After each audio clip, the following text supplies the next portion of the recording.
కీర్తన గ్రంథంలో నుండి 84 మొదటి 4 వచనాలు నేను చదువుతాను. కీర్తన గ్రంథంలో నుండి 84 మొదటి 4 వచనాలు నేను చదువుతాను. మీరు బైబిల్లో ఫాలో అవ్వండి. కీర్తన గ్రంథం 84 మొదటి 4 వచనాలు. సైన్యములకు అధిపతిగా యెహోవా, నీ నివాసములు ఎంత రమ్యములు! యెహోవా మందిర ఆవరణములను చూడవలనని నా ప్రాణము ఎంతో ఆశపడుచున్నది. అది సొమ్మసిల్లుచున్నది. జీవము గల దేవుణ్ణి దర్శించుటకు నా హృదయమును నా శరీరమును ఆనందముతో కేకలు వేయుచున్నవి. సైన్యములకు అధిపతి యెహోవా, నా రాజా, నా దేవా, నీ బలిపీఠము నొద్దనే పిచ్చుకలకు నివాసము దొరికెను. పిల్లలు పెట్టుటకు వానకోవులకు గూటి స్థలము దొరికెను. నీ మందిరమునందు నివసించువారు ధన్యులు, వారు నిత్యము నిన్ను స్తుతించుదురు. గత 2 వారముల నుంచి మనము దేవుని యొక్క సన్నిధి గురించి, దేవుని యొక్క వాక్యాన్ని మనం చూస్తున్నాం. ఈ రోజున కూడా కొన్ని విషయాలు దేవుని యొక్క సన్నిధి గురించి మనం చూద్దాం. దేవుని యొక్క మందిరము గురించి, అలాగనే దేవుని యొక్క సన్నిధి గురించి భక్తులు ఎంతగానో వాళ్ళకున్నటువంటి సంతోషాన్ని, ఆనందాన్ని వాళ్ళు వ్యక్తపరుస్తూ దేవుని యొక్క మందిరం గురించి వాళ్ళు మాట్లాడడం బైబిల్ మనం చూస్తాం. ఇప్పుడు చూడండి, మందిరం అనేటువంటిది బైబిల్ ఉన్నటువంటి భక్తులు, ముఖ్యంగా కీర్తనకారుడికి, దావీదుకి, ఇలా కొంతమంది చూసినప్పుడు దేవుని యొక్క మందిరం అనేటువంటిది అది వాళ్ళకి చాలా ఆహ్లాదకరమైనటువంటి ఒక కార్యములాగా, అది వాళ్ళకి గొప్ప ధన్యతలాగా వాళ్ళు మాట్లాడుతూ వచ్చారు. ఇప్పుడు చూడండి, ఈ రోజుల్లో మనకేంటంటే దేవుని యొక్క మందిరం అనేసరికి ఈవెన్ ఆదివారం ఒక్కరోజు, వారంలో ఒక్కరోజు వెళ్ళడానికి కూడా చాలా సందర్భంలో బహుశా వస్తామేమో కానీ ఎంతో కొంత భారంలాగా ఫీల్ అవుతూ వస్తూ ఉంటాం చాలా సందర్భాల్లో. ఇప్పుడు దాని అర్థం ఏంటంటే, మనకి దేవుని యొక్క సన్నిధి యొక్క ప్రత్యేకత మనకి తెలియట్లేదు అని అర్థం. ఇదేదో మనము క్రైస్తవులం కాబట్టి కనీసం వారంలో ఒకసారి చర్చికి వెళ్ళాలి కాబట్టి, వెళ్ళడం మంచిది కాబట్టి అని ఏదో వెళ్తున్నట్టుగా కొన్ని సందర్భంలో అలాంటి భావనతో వస్తాం. కానీ దేవుని యొక్క మందిరంలోకి వెళ్ళడం అనేటువంటిది అదొక గొప్ప భాగ్యములాగా, అది నిజంగా మనం గనక దొరికినప్పుడల్లా గనక మనం దేవుని యొక్క మందిరంలోకి వెళ్తే ఒక గొప్ప భాగ్యమును మనం సంపాదించుకున్న లాగున నార్మల్గా క్రిస్టియన్స్ మనం ఆలోచించాం. ఎందుకంటే మనకు ఫస్ట్ ఆఫ్ ఆల్ దేవుని యొక్క విలువ, దేవుని యొక్క సన్నిధి యొక్క ప్రత్యేకత మనకి పెద్దగా తెలియదు, అది అర్థం చేసుకోవట్లేదు. అందుకనే దేవుని సన్నిధి అనడం లేదా సహవాసంలో కూడుకోవడం అనేసరికి మనందరికీ అది చాలా సందర్భంలో భారంగా ఉంటుంది. అందుకని చూడండి, అప్పుడప్పుడు దేవుని సన్నిధి గురించి తరచుగా మనం జ్ఞాపకం చేసుకోవడం చాలా ఇంపార్టెంట్. చర్చికి మనం వెళ్తున్నాం, ఎందుకు వెళ్తున్నాం, దేనికోసం వెళ్తున్నాం, ఎవరి కోసం మనం వెళ్తున్నాము ఆలోచించుకోవడం చాలా ఇంపార్టెంట్. నిజంగా దేవుని యొక్క మందిరం గురించి, దేవుని యొక్క సన్నిధి గురించి ఒక మనిషి ఎంత సంతోషించగలడు అంటే ఇక్కడ భక్తుడు మాట్లాడుతున్నాడు. దేవుని యొక్క సన్నిధి గురించి మాట్లాడుతూ దేవుని యొక్క సన్నిధి యొక్క విలువ తెలుసు గనక దేవుని యొక్క మందిరం యొక్క విలువ కూడా ఆయన తెలిసింది. ఇప్పుడు చాలామందికి చర్చ్ బిల్డింగ్ యొక్క విలువ తెలుస్తుంది కానీ దేవుని సన్నిధి యొక్క విలువ తెలియదు. బిల్డింగ్ నువ్వు అంచనా వేయచ్చు, లెక్క కట్టచ్చు, కానీ దేవుని యొక్క సన్నిధి యొక్క విలువను ఎవరూ కూడా లెక్క కట్టలేము. ఒక చర్చ్ బిల్డింగ్ 1 కోటి రూపాయలు పెట్టి కట్టారు, 10 కోట్లు పెట్టి కట్టారు అని గొప్పగా చెప్పుకుంటాం. కానీ బిల్డింగ్ ఎంత కాస్ట్ అనేది ఇంపార్టెంట్ కాదు, అందులో దేవుని సన్నిధి ఉంటుందా లేదన్నది ఇంపార్టెంట్. అందులోకి వెళ్ళినప్పుడు దేవుని సన్నిధి అనుభవించగలుగుతున్నామా లేదన్నది మనకి ఇంపార్టెంట్. అది బిల్డింగ్ యొక్క విలువతో సంబంధము లేనటువంటి ఒక కార్యము. బిల్డింగ్ ఎంతగా కాస్ట్ అనే పెట్టచ్చు, కానీ ఇంకో నువ్వు దేవుని యొక్క సన్నిధి మాత్రము నువ్వు వెళ్ళొచ్చి నువ్వు కొనలేవు, నువ్వు ప్రయత్నం చేసి దాన్ని సంపాదించుకోలేవు. నువ్వు ఆశపడాలి, నువ్వు సరిగ్గా సిద్ధపడాలి, దేవుడు నిన్ను లోపలికి పిలవాలి, అప్పుడు దేవుని సన్నిధి అనుభవిస్తాం. ఇక్కడ చూడండి, దేవుని సన్నిధి అంటే ఎలాంటిదంటే, చర్చిలోకి మనందరం వచ్చేయచ్చు, ఎంతో కొంత ఆశ ఉంటే, లేదంటే నామకార్థ క్రైస్తవులాగా ఒకవేళ ఉన్నా సరే చాలు. అంటే బహుశా ఫరిసీల్లాగా కనీసం వారంకి ఒకసారి చర్చికి వెళ్ళాలనేటువంటి ఫరిసీల్ లాంటి ఆత్మీయస్థితి ఉంటే చాలు, చర్చికి వచ్చేయచ్చు వారంకి ఒకసారి, బిల్డింగ్లోకి వచ్చేయచ్చు మనం. కానీ దేవుని సన్నిధిలోకి మాత్రము అంత ఈజీగా మనం రాలేము. దేవుని సన్నిధిలోకి రావాలంటే ఫస్ట్ ఆఫ్ ఆల్ దేవుడు నీ నుండి ఒకటే కోరుతాడు, ఏంటంటే దేవుని పట్ల, దేవుని సన్నిధి పట్ల నీకు ఎంత ఆశ ఉంది, దేవుని చూడాలని, దేవుని కనుగొనాలనేటువంటి ఆశ నీకు ఎంత తీవ్రత ఉంది అన్నటువంటి దేవుడు చూస్తాడు. అది నీలో దేవునికి కనబడినప్పుడు దేవుడు నిన్ను తన సన్నిధిలోనికి తాను తీసుకొని వెళ్తాడు. మనం కష్టపడితే వెళ్ళలేం. దేవుడు తీసుకెళ్ళాలనుకుంటే మనం దేవుని సన్నిధిలోనికి మనం వెళ్తాం. అందుకని దేవుని సన్నిధి అనుభవించడానికి గొప్ప భాగ్యం అని భక్తులు మాట్లాడుతున్నారు. ఇప్పుడు సన్నిధి అనేటువంటిది అంత విలువైనటువంటిది కాబట్టి మందిర ఆవరణం చూడవాలని నేను చాలా ఆశపడుతున్నాను అంటున్నాడు భక్తుడు. అన్నాడు చూడండి ఎలా ఆశపడుతున్నాడు అంటే అని అంటున్నాడు 2వ వచనము 2వ లైన్లో అంటున్నాడు ఆయన, నా ప్రాణం ఎంతో ఆశపడుచున్నది, అది సొమ్మసిల్లుచున్నది, జీవముగల దేవుణ్ణి దర్శించుటకు నా హృదయమును నా శరీరమును ఆనందముతో కేకలు వేయుచున్నవి. చూడండి ఇక్కడ నిజంగా చూడండి ఎంత గొప్ప మాట మాట్లాడుతున్నాడు. చూడండి ఒకసారి ఆలోచించండి. నిజమైన ఆత్మస్థితి అంటే ఇది నిజమైన ఆత్మస్థితి. నువ్వు చర్చిలోకి వెళ్ళిన తర్వాత అక్కడ నువ్వు దేవుణ్ణి చూస్తావు, చూసారా, అది నిజమైన ఆత్మస్థితి. ఇక్కడ చూడండి ఇక్కడ భక్తుడు మాట ఏమంటున్నాడు అంటే ఎంతో ఆశపడుతున్నాను, సొమ్మసిల్లిపోతున్నాను అంటున్నాడు. అంటే అది దేవుని సంధి అనుభవించడానికి లేట్ అయ్యే కొలది ఆయన సొమ్మసిల్లిపోయేటువంటి లాంటి స్థితిలోకి వెళ్ళిపోతున్నాడు. అంటే ఆశ అంత ఎక్కువైపోయిందంటే ప్రతి క్షణము కూడా ఇంకా దేవుని సంధిలో నేను ఇంకా వెళ్ళలేకపోయింది ఏంటి అనేటువంటి ఒక తీవ్రతతో సొమ్మసిల్లిపోతానని చెప్తున్నాడు ఇక్కడ. అలా మారుతూ ఏమంటున్నాడంటే చూడండి, జీవముగల దేవుని దర్శించుటకు నా హృదయమును నా శరీరమును ఆనందముతో కేకలు వేస్తున్నాయి. చూడండి, నా హృదయమును నా శరీరమును ఆనందంతో కేకలు వేసేస్తున్నాయి అంటున్నాడు. ఇప్పుడు చూడండి నిజంగా చర్చికి వెళ్ళడం అంటున్నది అంత ఎక్సైట్మెంట్ ఉంటుందా నిజంగా అంటే ఒక రకమైన ఆత్మస్థితిలోకి వెళ్ళిపోతే కనుక దేవుని సందాకి విలువ కనుక నిజంగా అర్థం చేసుకుంటే ఒక మనిషి అలాగా పరవశించిపోతాడా అంటే ఇక్కడ భక్తుడు దాన్ని ఆనందించాడు. దాన్ని అనుభవించినటువంటి వ్యక్తి ఇక్కడ చెప్తున్నటువంటి మాట. ఇప్పుడు నిజంగా ఒక కార్యం పొందుకున్న తర్వాత కంటే పొందుకోవడానికి మునిపే అది పొందుకుంటామని తెలిసి ఆ ప్రయత్నం చేస్తూ దాని దగ్గర వెళ్తూ ఉండగా కూడా ఎక్సైట్మెంట్ వచ్చేస్తుందా? అది అనుభవిస్తున్నప్పుడు సంగతి చెప్పట్లేదు నేను. దేవుని సన్నిధిలో ఉండి దేవుని సన్నిధి అనుభవిస్తున్నప్పుడు వచ్చే సంతోషం కోసం చెప్పట్లేదు భక్తుడు. అంతకంటే ఇంకా తీవ్రత ఇంకా గొప్పగా మాట్లాడుతా అన్నాడు. అక్కడ వెళ్ళక మునిపే అక్కడ వెళ్తున్నప్పుడే నేను ఎక్కడికి వెళ్తున్నాను, మందిరమునికి వెళ్తున్నాను, అది నాకు చాలా ఎక్సైట్మెంట్ కూడినటువంటి కార్యము, చాలా సంతోషాన్ని తెచ్చే కార్యము. ఎందుకంటే అక్కడ దేవుని సన్నిధి అనుభవిస్తాను కాబట్టి దేవుని సన్నిధిలోనికి ఇంక వెళ్ళక మునిపే, దేవుని సన్నిధి ఇంకా అనుభవించక మునిపే ఆయనకి ఒక ఎన్నలేనటువంటి ఒక సంతోషం వచ్చేస్తుంది, ఆయనకి చాలా ఎక్సైట్మెంట్ వచ్చేస్తుంది, పరవశించిపోతున్నాడు. ఓ రకంగా ఆశ అంత తీవ్రత ఉందంటే సొమ్మసిల్లిపోతున్నాను అంటున్నాడు. దేవుని సన్నిధిలోనికి వెళ్ళిపోయిన తర్వాత దేవుని సన్నిధి అనుభవిస్తున్నప్పుడు సొమ్మసిల్లిపోతున్నాను, ఎంత అద్భుతం అంటలేదు. అసలు అది వెళ్తూ ఉన్నప్పుడే దాన్ని ఊహించుకుంటేనే ఆయనకి ఎంత సంతోషం వచ్చేస్తుంది. నిజంగా ఒక కార్యము అనుభవించడం కంటే ముందే అంత సంతోషం మనుషులకు సహజంగా వస్తుందా? నేను ఒక కార్యంలో ఇన్వాల్వ్ అవ్వడం సంగతి చెప్పట్లేదు, ఒక కార్యంలో ఎక్స్పీరియన్స్ చేయడం కోసం చెప్పలేదు, ఒక కార్యంలో ఉండడం కాదు, ఆ కార్యం ఉండడానికి మునిపే దాని దగ్గర వెళ్ళడానికి మునిపే అంత సంతోషం వచ్చేస్తుందా? సరే, అందులో ఉన్నామంటే దేవుని సన్నిధి అనుభవిస్తానంటే సంతోషించా, ఓకే, అర్థమవుతుంది. అది అక్కడ దేవుడు ఉన్నాడు, దేవుని సన్నిధి అనుభవించాక సంతోషం ఉంటుంది, ఆ ఆనందం ఖచ్చితంగా ఉంటుంది. కానీ ఎక్కడికి వెళ్తామంటే ముందు తెలిసినప్పుడు ఆ ప్లేస్ యొక్క ప్రత్యేకత అర్థమైన తర్వాత అక్కడ వెళ్తున్నప్పుడే అంత ఆనందం వచ్చేస్తుందా, అంత సంతోషం వచ్చేస్తుందా? తన హృదయము తన శరీరం ఆనందంతో కేకలేసేస్తుందంట. ఎక్కడ? సన్నిధిలో కాదు, సన్నిధికి వెళ్తూ ఉండగా కేకలేసేస్తుందంట ఇక్కడ అంటున్నాడు భక్తుడు. సో ఆలోచించండి, చాలా సందర్భంలో మనకి భక్తుడు ఇక్కడ ఏ అనుభవం గురించి మాడుతూ సన్నిధిలోనికి వెళ్ళక మునిపే వెళ్తూ ఉన్నప్పుడే ఆయన ఎంత సంతోషం వస్తుందని ఆ బాడీ, ఆయన శరీరము కానీ ఆయన హృదయం ఎలా అయితే స్పందిస్తుందో అంటే చాలా సందర్భంలో మనం చర్చిలోకి వచ్చిన తర్వాత కూడా మనకు అంత ఎక్సైట్మెంట్ మనకు రాదు నార్మల్గా. కానీ ఇక్కడ భక్తుడు చూడండి వెళ్ళడానికి మునిపే వెళ్తూ ఉంటుండగా అంత సంతోషం వచ్చేస్తుంది.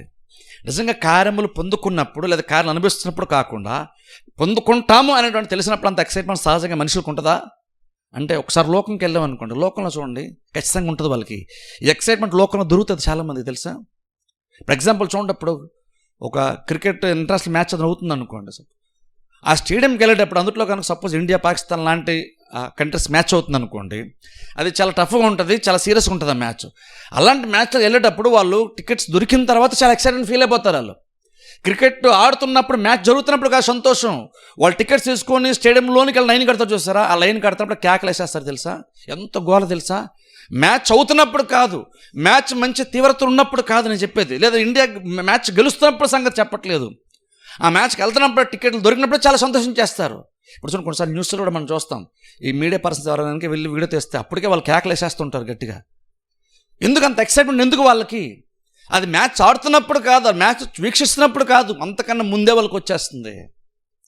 అంటే నార్మల్గా ఒక మనిషి అన్నవాడు ఒక కార్యంలోకి అంత విలువనిస్తే, అదంత గొప్పగా పరిగణిస్తే, తన లైఫ్లో దానికి అంత ఇంపార్టెన్స్ ఇస్తే, అది పొందుకున్న మునిపే యాక్సెప్ట్మెంట్ వచ్చేస్తుందా, అంత సంతోషం వచ్చేస్తుంది. అంటే లోకంలో చూస్తే కొంతమందికి సినిమాలకు వెళ్ళే ముందు, సినిమాల్లోకి వెళ్ళక మునిపే ఆ లైన్ కడుతున్నప్పుడు వాళ్ళు కేకలేసేస్తారు చాలామంది.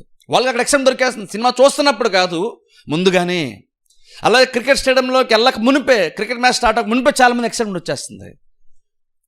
అంటే దాన్ని బట్టి ఏమో లోకం చూస్తే మనకేమర్థమవుతుందంటే, నార్మల్గా కొన్ని కార్యములకు ఒక వ్యక్తి కనుక విలువనిస్తే అది కనుక తనకి చాలా ఆనందాన్ని తీసుకొస్తుంది, అది చాలా సంతోషాన్ని తీసుకొస్తుంది, చాలా తృప్తిని తీసుకొస్తుంది అని అర్థమైతే, ఆ కార్యము మధ్యలో ఉన్నప్పుడు కాదు, ముందుగానే ఆ సంతోషం వచ్చేస్తుంది. అంటే లోకంలో ఇలాంటి ఎక్స్పీరియన్స్ లోకంలో లోకసమైన వాటిలో అన్యులకు రావడం మనం చూస్తున్నాం. కానీ చాలా సందర్భంలో క్రిస్టియన్స్గా మనకి చర్చిలోకి వచ్చాక కూడా మనకు అలాగ అనిపించదు. అంటే దాంట్లో నిజంగా మనం ఏం మిస్ అవుతున్నాం ఒకసారి ఆలోచించాలి. మనం ఇలాంటి ఎక్సైట్మెంట్ చర్చిలోకి వచ్చిన తర్వాత చెప్పట్లేదు భక్తుడు. ఇక్కడ వెళ్తానని అర్థమైనప్పుడు, వెళ్తున్నప్పుడు అక్కడ ఎంత బాగుంటుందో అది అర్థం చేసుకున్నప్పుడే తన హృదయము, తన శరీరము ఆనందంతో కేకలేసేస్తుంది అన్నారు. చూడండి, శరీరము కూడా కేకలేసేస్తుంది. ఇంకా చర్చిలోకి రాలేదు భక్తుడు, ఇంకా వెళ్తానని అర్థమైంది. అది లాస్ట్ గతంలో ఆయన ఒకసారి దేవుని యొక్క మందిరంలోనికి వెళ్ళినప్పుడు ఆయనకు వచ్చినటువంటి అనుభూతి, ఆయన ప్రాణమునకు ఆత్మకు వచ్చినటువంటి ఆ తృప్తి ఏదైతే ఉందో, ఆ ఎక్స్పీరియన్స్ మరలా జ్ఞాపకం చేసుకున్నప్పుడు, వెళ్తున్నప్పుడే ఆయనకు అంత ఎక్సైట్మెంట్ వచ్చేస్తుంది. ఎందుకంటే లాస్ట్ టైం దేవుని అనుభవించాడు, అది ఎంత తృప్తినిచ్చింది, ఎంత ఆనందాన్ని ఇచ్చిందో అది అనుభవించినటువంటి వ్యక్తి ఇప్పుడు వెళ్తున్నప్పుడే ఆయన చాలా హ్యాపీ ఫీల్ అయిపోతున్నాడు. ఆయన అసలు దాంట్లో ఒకసారి ఆలోచన, నిజంగా ఇక్కడ భక్తులను హ్యాపీ ఫీల్ అవుతాను కాదు, మనం ఏం మిస్ అవుతున్నాం మనం అర్థం చేసుకోవాలి. అంటే ఎంత మంచి ఆత్మీయ అనుభవం మనం పొందుకునేటువంటి ప్లేస్లో ఉంటూ కూడా మనం ఏం మిస్ అవుతున్నాం మనం తెలుసుకోవాలి. అది చాలా ఇంపార్టెంట్. జస్ట్ ఊటే దేవుడు ఉన్నాడు అని నమ్మేసి గడిపేసి వెళ్ళిపోవడం కాదు, అది దేవుని సన్నిధి కాదు. అది నువ్వు నమ్ము మంచిదే, కానీ నిజమైనటువంటి దేవుని సన్నిధి అంటే ఎలా ఉంటుంది అంటే ఇలా ఉంటుంది. దేవునికి సన్నిధి అటువంటిది. నన్నను ఇది మనం మిస్ అవుతున్నాం అన్నా, ఎంతగా మనం శ్రద్ధపడి చర్చకొచ్చాక కూడా మనం ఏం మిస్ అవుతున్నాం మనం అర్థం చేసుకోవాలి. నువ్వేం మిస్ అవుతున్నావో, ఎంత గొప్ప అవకాశాన్ని కోల్పోతున్నావో అర్థమైతేనే అప్పుడు దీనికోసం వెతుకుతావు, నువ్వు కొన్ని అడ్జస్ట్ చేసుకుంటావు, అప్పుడు ఇంత గొప్ప స్థితిలో నువ్వు కూడా వెళ్తావు. ఎందుకంటే చూడండి, మనం ఏదో కొన్ని చర్చిలోకి వచ్చేసాం, జస్ట్ సండే నేను చర్చిలోకి వెళ్ళిపోయాను, మొహం చూపించాను, అక్కడితో చాలామంది సాటిస్ఫై అయిపోతున్నాం. మనం అది చాలా అనుకుంటున్నాం, వారం కోసం చర్చికి వెళ్ళాలి, నేను వెళ్ళాను ఓకే అని జనాలను మనం సాటిస్ఫై చేస్తున్నాం, మన కాన్షియస్ని మనం సాటిస్ఫై చేసుకున్నాం. అంటే ఆ గిల్టీ ఫీలింగ్ మనకు కూడా రాకుండా చర్చికి వెళ్ళాను కాబట్టి ఓకే, నా మనసు కూడా నేను గద్దించదు ఖండించట్లేదు అని ఒక సెల్ఫ్ సాటిస్ఫాక్షన్ కోసం వెళ్తున్నాం. మన మనసు మనల్ని ఇబ్బంది పెట్టున్నారు కాబట్టి ఒకసారి వెళ్ళొచ్చేస్తామని అనిపించుకోవడానికి వెళ్తున్నాం. కానీ చర్చికి వెళ్ళడం ఇంపార్టెంట్ కాదు యాక్చువల్గా. ఇక్కడ భక్తుడు చర్చ్ గురించి ఎందుకు మాట్లాడుతున్నాడు, మందిర ఆవరణ గురించి ఎందుకు మాట్లాడుతున్నాడు, అక్కడ నేను దేవుణ్ణి దర్శిస్తాను అంటున్నాడు. అక్కడ అల్టిమేట్ గురించి అక్కడ అంటున్నాడు. చూడండి, ఆయన అదే మాడుతూ అంటున్నాడు. చూడండి ఏమంటున్నాడు అక్కడ, చూడండి, నా ఎంతో ఆశపడుచున్నదని అంటున్నాడు, జీవముగల దేవుని దర్శించుటకు. సరే, దేవుణ్ణి దర్శించడానికి, చర్చిని దర్శించడానికి అనట్లేదు, చర్చి బిల్డ్లోనికి వెళ్ళడానికి అని అనట్లేదు, దేవుని దర్శించడానికి. ఎప్పుడైనా అంటాను చూడండి, ఎప్పుడైనా సరే ఆ ఆలోచన మనం పెట్టుకోవాలి. ఎంతసేపు చర్చ్ గుమ్మంలోనికి వచ్చామా అన్నది ఇంపార్టెంట్ కాదు. చర్చ్ గుమ్మంలోనికి వచ్చేసిన తర్వాత వెంటనే ఇన్స్టెంట్గా నీ గురి ఏమవ్వాలంటే దేవుణ్ణి వెతకడం మన గురి అవ్వాలి, దేవుని సందర్శించడం మన గురి అవ్వాలి. అది మనకి చాలా ఇంపార్టెంట్ అవ్వాలి మనకి. ఎందుకంటే అదే నీ జీవితంలో నిజమైనటువంటి తృప్తిని, నీకు ఆనందాన్ని యాక్చువల్గా అదే మనకి ఇస్తుంది. ఇంతకుముందు చెప్పాను చూసారా, దేవుడు ఏదైనా తోటను తయారు చేసి దేవుడే మనిషిని అందులో పెట్టాడు. దేవుడు ఏదైనా తోటను తయారు చేసి మనిషిని వెతకమని అనలేదు, నువ్వు కనుగొను అని దేవుడు చెప్పలేదు. దేవుడు అన్ని సిద్ధపరిచేసి ఏదైనా తోటను పెట్టేసి అక్కడ మనిషిని పెట్టేసి ప్రతిరోజు వస్తూ ఉన్నాడు. అక్కడ దేవుడు వస్తున్నప్పుడు ఏం చేస్తున్నాడు, ఒక ఆత్మీయ అనుభవాన్ని ఆదమ అవ్వలకి ఆ రోజున దేవుడు ఇస్తున్నాడు. దేవుడు ఊరికే రావట్లేదు, వాళ్ళకి అవసరమే ఉంది అక్కడ దేవుడు రావడానికి, దేవుడు వాళ్ళ లైఫ్లో ఇన్వాల్వ్ అవ్వడానికి. అక్కడ వాళ్ళకి ఏం కొరత ఉంది, బేసిక్గా వాళ్ళకి ఏ కొరత లేదు. అయినా సరే దేవుడు డైలీ వస్తున్నాడు వాళ్ళ దగ్గరికి. దేవుడు రోజు వస్తున్నాడు. రోజు ఎందుకు వస్తున్నాడు దేవుడు వాళ్ళ దగ్గరికి? అక్కడ ఏదో వాళ్ళ అవసరతలు ఏమి ఉన్నాయి, వాళ్ళ సమస్యలు ఏమి ఉన్నాయి, అవి తీర్చాలని కాదు, వాళ్ళతో కొంత సమయాన్ని స్పెండ్ చేయడానికి దేవుడు వాళ్ళ దగ్గరికి వస్తున్నాడు. అందుకని చూస్తారు ఏదైనా తోట అనేటువంటిది ఎందుకు ప్రత్యేకమైనటువంటిది అంటే అక్కడ వాళ్ళకి కావాల్సినవన్నీ అక్కడ దొరికేస్తున్నాయి, ఫ్రీగా దొరికేస్తున్నాయి కాబట్టి అది బెస్ట్ ప్లేస్ అని కాదు. అది ఎందుకు బెస్ట్ అయిందంటే దేవుడు ప్రతిరోజు వస్తున్నాడు చూసారా, ఆ సాయంత్రం చల్లటి పూట దేవుడు వస్తున్నాడు చూసారా, ఆ ఒక్క గడియను బట్టి ఏదంతో అంతా కూడా ప్రత్యేకమైనటువంటి ఒక ప్లేస్గా మారిపోతుంది. ఎందుకంటే దేవుడు వచ్చినప్పుడు అక్కడ వాతావరణం మారిపోద్ది. లిటరల్గా ఒకసారి ఊహించుకోండి, దేవుని సన్నిధి అంటే భూమి మీద ఒక మొమెంట్లో లిటరల్గా దేవుడు వచ్చే ఒక ప్లేస్లో ఉండి ఇద్దరు వ్యక్తులతో దేవుడు కొంత సమయాన్ని గడిపి వెళ్ళిపోతున్నాడు దేవుడు ప్రతిరోజు. ఒకసారి ఆలోచించండి, భూమి మీద ఒకప్పుడు అలా జరిగింది. దేవుడు మనిషికి ఎంత సన్నిహితంగా ఉండడానికి ఇష్టపడుతున్నాడో ఏదంతో మనకు చెప్తుంది. సరే పాప వచ్చింది కాబట్టి కొన్ని ప్రాబ్లమ్స్ వచ్చినాయి కాబట్టి కొంచెం ఎడబాటు మనకు వచ్చింది. ఆ స్థాయిలో మనకి ఇప్పుడు లేకపోవచ్చు.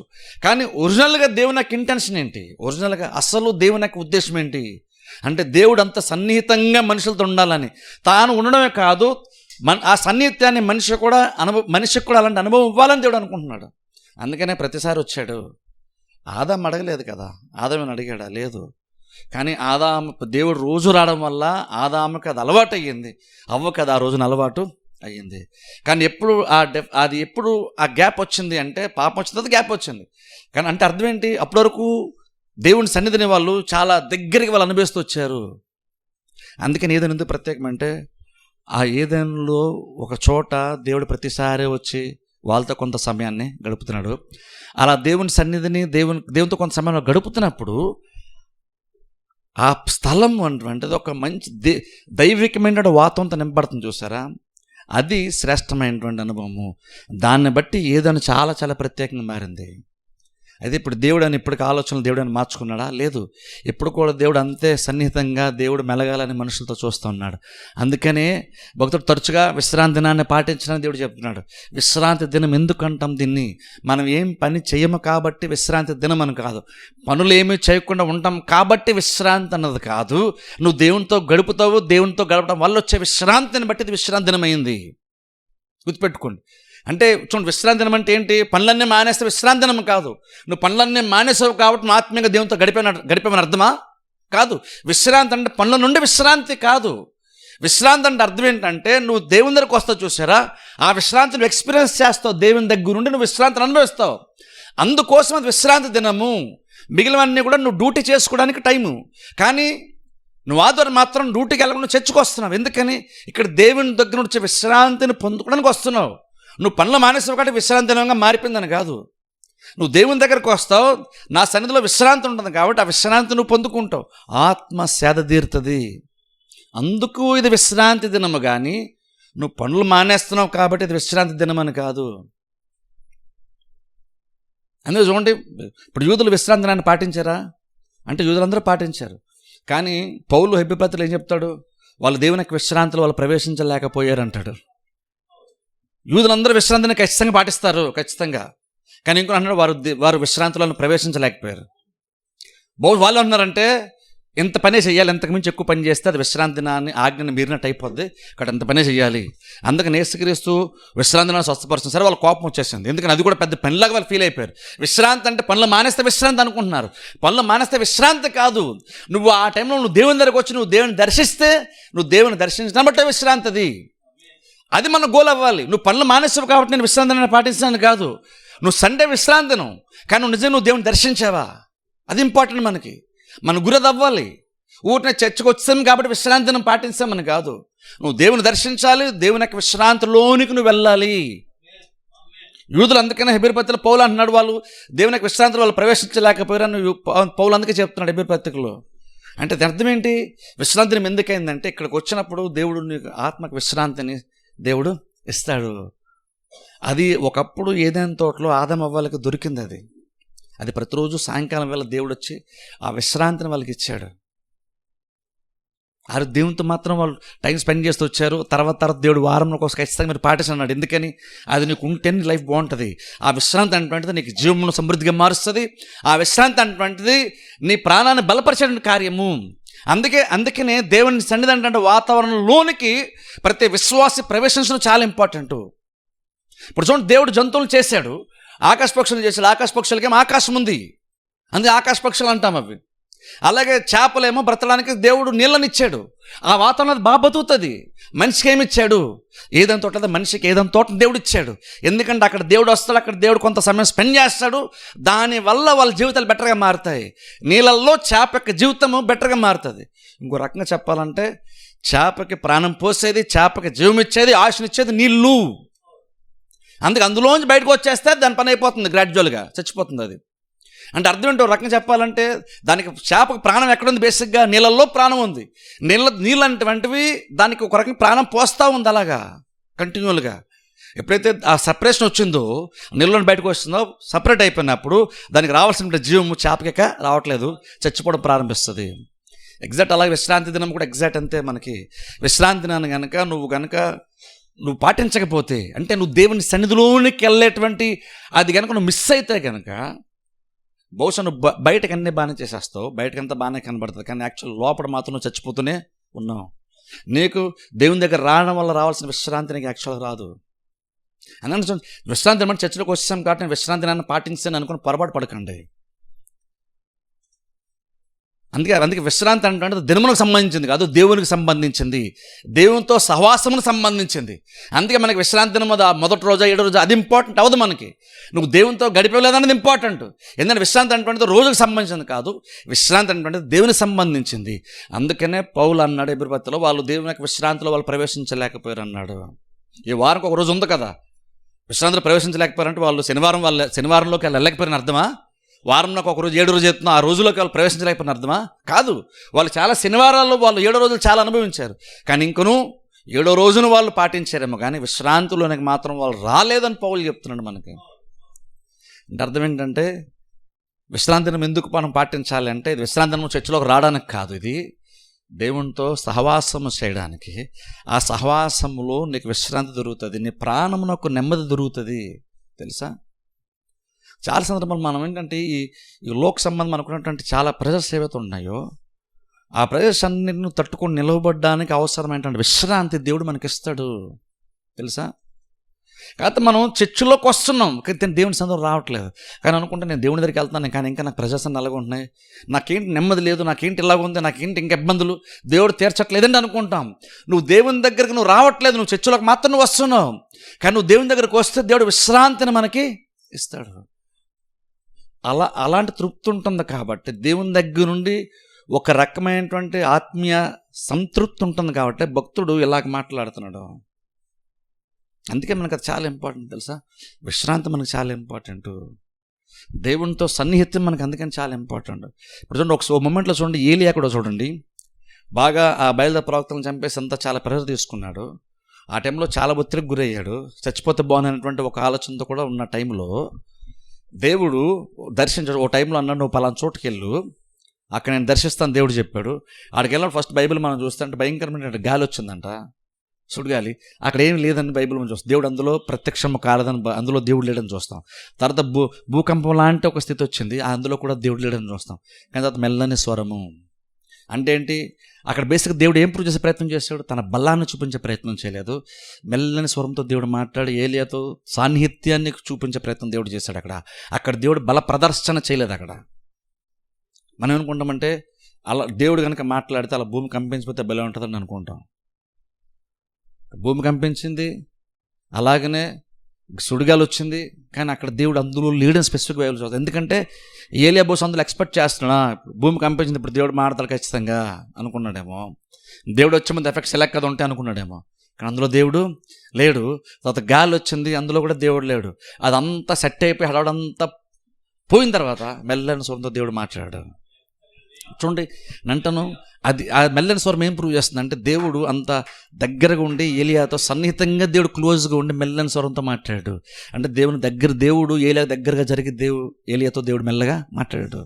దేవుడు ఎప్పుడు కూడా మనతో అలా ఉండడానికి ఇష్టపడతాను, తెలుసా. అందుకనే విశ్రాంతి అంటే యాక్చువల్ మనకు అవసరం, మన కోసం దేవుడు దాన్ని ఇచ్చాడు. అందుకనే భక్తుడు ఇక్కడ దాన్ని పరిపూర్ణంగా వాడుకుంటున్నాడు. ఆ ఏ యోగ్యత అయితే ఉందో దాన్ని వాడుకుంటున్నాడు. అందుకే అన్నాడు, దేవుని యొక్క మందిరంలో నివసించేవారు ధన్యులు అంటున్నాడు. అందుకనే సరే, ఇప్పుడు ధన్యత మనకి నార్మల్గా అది ఎక్స్పీరియన్స్ చేయలేనటువంటి ఒక ధన్యతకి మనం అనుకుంటున్నాం. ఊరి చర్చికి వెళ్ళాలి, అదొక ధన్యత అనుకుని అక్కడితో ఆగిపోతున్నాం మనం. అలా అనుకుని ఆగిపోతే ధన్యత కాదు. చర్చిలోకి వెళ్ళిపోయిన కాబట్టి అదొక ధన్యత, మనం ధన్యతగా చూసుకోవాలండి అని చర్చని ఒక సెంటిమెంట్గా ఉంటున్న దాన్ని ధన్యతగానే పలకాలి, అలాగే ఉచ్చరించాలి, అలాగే అనుకోవాలి అని కాదు. ఇది అనుకోవడం కాదు, ఇది అనుభవించడం గురించి ఇక్కడ భక్తుడు మాట్లాడుతున్నాడు. దేవుని సన్నిధిని అనుభవించడం మనకు అది ఇంపార్టెంట్. అందుకని చెప్తున్నాను చూడండి, జస్ట్ చర్చిలో రావడం అనేటువంటి దానివల్ల మీకు కానీ ఎవరికైనా సరే పెద్ద యూజ్ ఏమి ఉండదు. చర్చిలో రావడం కాదు, చర్చిలోకి వచ్చావు మంచిదే, కానీ ఇప్పుడు అసలైన రెస్పాన్సిబిలిటీ నీకు స్టార్ట్ అయిపోతుంది. అదేంటంటే నువ్వు దేవుని సన్నిధిలోనికి వెళ్ళాలి. దేవుని సన్నిధికి వెళ్ళాలంటే ఏం చేయాలి? నువ్వు దేవుని వెతకాలి. దేవుని వెతకాలంటే బేసిక్గా అర్థం ఏంటి? దేవుడు ఏమైనా దాక్కుంటాడా నువ్వు వెతకడానికి? అంటే దేవుడు దాక్కోట్లేదు నువ్వు వెతకడానికి.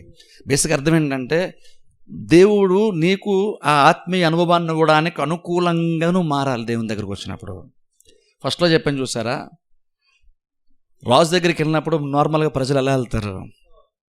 రాజు దగ్గరికి వెళ్ళినప్పుడు ఎలా వెళ్తారు ప్రజలు? ఎలా వెళ్ళాలి? అలాగున్నా మనం దేవుని దగ్గరికి వచ్చినా కూడా అంత గౌరవాన్ని దేవునికి తెలపాలి మనం. దేవుడు ఎక్కడైతే ఇద్దరు ముగ్గురు నా నామం అనుకుంటారో అక్కడ ఉంటాను దేవుడు చెప్పాడు. దేవుడు ఆల్రెడీ స్టేట్మెంట్ ఇచ్చాడు. అప్పుడు చర్చలో కొంచెం ఏం చేయాలి? నాకు తెలియట్లేదు, నాకు కనబట్టలేదు, నేను ఎక్స్పీరియన్స్ చేయడం, కానీ దేవుడు ఇక్కడ ఉన్నాడు. దేవుడు ఇక్కడ ఉన్నాడు కానీ నీకు అనుభవించలేకపోతున్నావు, కానీ ఉన్నాడు నీకు అర్థమైనప్పుడు దేవుడు ఉన్నాడని నమ్మి ఆయన గణపరుస్తూ, ఆయన గౌరవిస్తూ, ఆయన వాల్యూని పెంచేదిగా నువ్వు ఆయన సన్నిధానం గడపాలి. అప్పుడు దేవుడు నిన్ను చూస్తాడు. నువ్వు నిజంగా లోపలికి పిలవబడటానికి అర్హుడిగా కనుక నువ్వు ఉంటే ఖచ్చితంగా దేవుడిని లోపలికి పిలుస్తాడు. బేసిక్ ఏంటి అర్హత? దేవుడి దగ్గరకు వచ్చిన అర్హత ఏం కావాలి? దేవుడి దగ్గరకు వచ్చినప్పుడు దేవుడు తప్ప నీకు ఏది ఇంపార్టెంట్ అవ్వకూడదు. నీకు చర్చలోకి వచ్చిన తర్వాత నీకు దేవుడు తప్ప వేరేది ఏది నీకు ఎక్సెప్ట్ అవ్వకూడదు. అక్కడ పాటలు కాదు నీకు సంతోషాన్ని ఇవ్వాల్సింది, మంచి ప్రసంగం కాదు నీకు సంతోషాన్ని ఇవ్వాల్సింది, దేవుడు నీకు సంతోషాన్ని అవ్వాలి, దేవుడే నీ ఎక్సైట్మెంట్ అవ్వాలి. అందుకని చూడండి, దేవుణ్ణి చూడాలని అంటున్నాడు ఇక్కడ భక్తుడు. జీవముల దేవుని దర్శించుటకు అంటే ఎవరి మీద ఆశ ఉంది? దీనికి ఒక మంచి పాటలు ఉండాలని, మంచి మ్యూజిక్ ఉండాలని, మంచి ప్రసంగాలు ఉండాలి, మంచి వాతావరణం ఉండాలని కాదు, దేవుణ్ణి చూడాలని నాకు మోస్ట్ ప్రయారిటీ ఈయనకి దేవుడే. ఇప్పుడు చూడండి, అందుకంటే చూడండి, నిజంగా కనుక మన చర్చలోకి వచ్చిన ఒకసారి ఆలోచించండి. నీ హృదయమును దేవుడు చూస్తున్నప్పుడు నిజంగా నీ ఆత్మ దేవుని కొరకే వెతుకుతుందన్నది దేవునికి తెలుస్తుందా? అది ఆలోచించుకోవాలి. నిజంగా దేవునికి నువ్వు చర్చలోకి వచ్చినప్పుడు నీ ఆత్మ దేవుని తనని వెతుకుతున్న విషయం దేవుడు నిజంగా తెలుస్తుందా? నిన్ను ఆత్మను నిన్ను చూస్తున్నప్పుడు దేవుడికి అలా కనబడుతుందా? అలా కనబడితే అప్పుడు దేవుడిని లోపల రమ్మని దేవుడు నిన్ను పిలుస్తాడు. అలా కనబడిపోతే దేవుడు నిన్ను పిలవడు.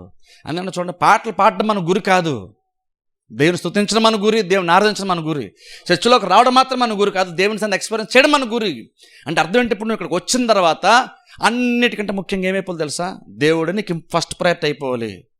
అందుకే ఇక్కడ చూడండి, అక్కడ మనుషులు గొప్పగా పొగడం, ఇక్కడ మనుషులకి ఇంపార్టెన్స్ కాదు, ఇక్కడ దేవుడికి తప్ప ఎవరికి ఇక్కడ ఇంపార్టెన్స్ ఉండకూడదు. అలా ఉంటేనే దేవుడు అక్కడ ఉంటాడు. లేదంటే నువ్వు దేవుడిని అవమానపరిచే చోట, నువ్వు దేవుని పెద్దగా లెక్క చేయని చోట దేవుడు యాక్చువల్ ఉండడానికి ఇష్టపడ్డు. బట్ ఇంకా చెప్పాలంటే దేవుడు ఉంటానని చెప్పినటువంటి చోట నువ్వు దేవుడు లేనట్టుగా నువ్వు ప్రవర్తిస్తే దేవుడు యాక్చువల్ కోపం కూడా వస్తుంది, తెలుసా? అంటే అర్థం ఏంటి? నువ్వు దేవుని దగ్గరికి వస్తున్నప్పుడు నువ్వు చాలా జాగ్రత్త, నువ్వు దేవుని దగ్గర రావాలి. దేవుని దగ్గరికి వస్తున్నప్పుడు లిటరల్గా యాక్చువల్గా మన ప్రయత్నం ఏమవ్వాలి తెలుసా? నువ్వు తగ్గిపోవాలి, దేవుని గొప్పతను అర్థం చేసుకొని, అది దేవుణ్ణి కనుగొండు గొప్ప భాగ్యం అనుకొని నువ్వు వీలంత వరకు నువ్వు తగ్గిపోతూ దేవుని గొప్ప చేస్తూ ఉండాలి, తెలుసా? గొప్ప చేస్తుండాలి. దేవుణ్ణి అంత గొప్పగా మనం ఎక్నాలజ్ చేయాలి. చర్చ అన్నది అందుకని ఇంపార్టెంట్. ఇక్కడ మనుషులను గొప్ప చేసుకోవడానికి, మనుషులను సన్మానించుకోవడానికి ఇది ప్లేస్ కదా యాక్చువల్గా. ఇది దేవుని సన్మానించడానికి ఉన్నటువంటి ప్లేస్ ఇది. కానీ ప్రాబ్లం ఏంటంటే మనం చాలా సందర్భాల్లో మనం దేవుని పక్కన పెట్టేసి మనుషులను ఒకళ్ళు పడుకుంటూ గొప్ప చేసుకుంటూ ఉంటాం. అలాంటి చోట యాక్చువల్గా దేవుడు ఉండడు. రాజు ఉన్న చోట భటులు కానీ సైన్యపతి ఒకళ్ళు పడుకుంటే రాజు ఉంటాడు అనుకుంటున్నా? అక్కడ ఉండడు. ఆయన వెళ్ళిపోతాడు, లేదు వీళ్ళని బయటికి పంపించేస్తాడు ఖచ్చితంగా. రాజు అలాగా ఇష్టపడ్డు. రాజు దగ్గర నువ్వు నేను లాస్ట్ ఒకసారి మళ్ళీ జ్ఞాపకం చేస్తా. నువ్వు రాజు యొక్క భవన్లోకి వచ్చిన తర్వాత, హాల్లోకి వచ్చిన తర్వాత ఎంతమంది అక్కడ ఉన్నా సరే ప్రతి వాళ్ళ యొక్క దృష్టి రాజు మీదే ఉండాలి. అంటే నువ్వు చర్చిలోకి వచ్చిన తర్వాత నీ దృష్టి అంతా కూడా ఎవరి మీద ఉండాలి? దేవుని మీదే ఉండాలి. అలా ఉంటేనే దేవుడు నిజంగా నువ్వు తన మీద ఆశ ఉందని దేవుడికి అర్థమైనప్పుడే నిన్ను లోపలికి రమ్మని దేవుడు పిలుస్తాడు. లేకపోతే నువ్వు గుమ్మంద రాయిపోవడమే. గుమ్మంద రాయిపోయి చర్చ్ అంటే ఇదే, దేవుని సంద అంటే కూడా అంతే, అంతకుమించి ఏమీ లేదు అని అనుకోని భ్రమలో బ్రతికేస్తూ జీవించాలి ఆత్మ జీవితాన్ని. కానీ ఇది యాక్చువల్ ఎక్స్పీరియన్స్ చేయాల్సిన కార్యం ఇది. నువ్వు అనుకోవడం దానికంటే ఇంకా లోతైనటువంటి ఆత్మీయ అనుభవం ఖచ్చితంగా దేవుడు అనుకోవడానికైతే దేవుడు రెడీగా ఉన్నాడు.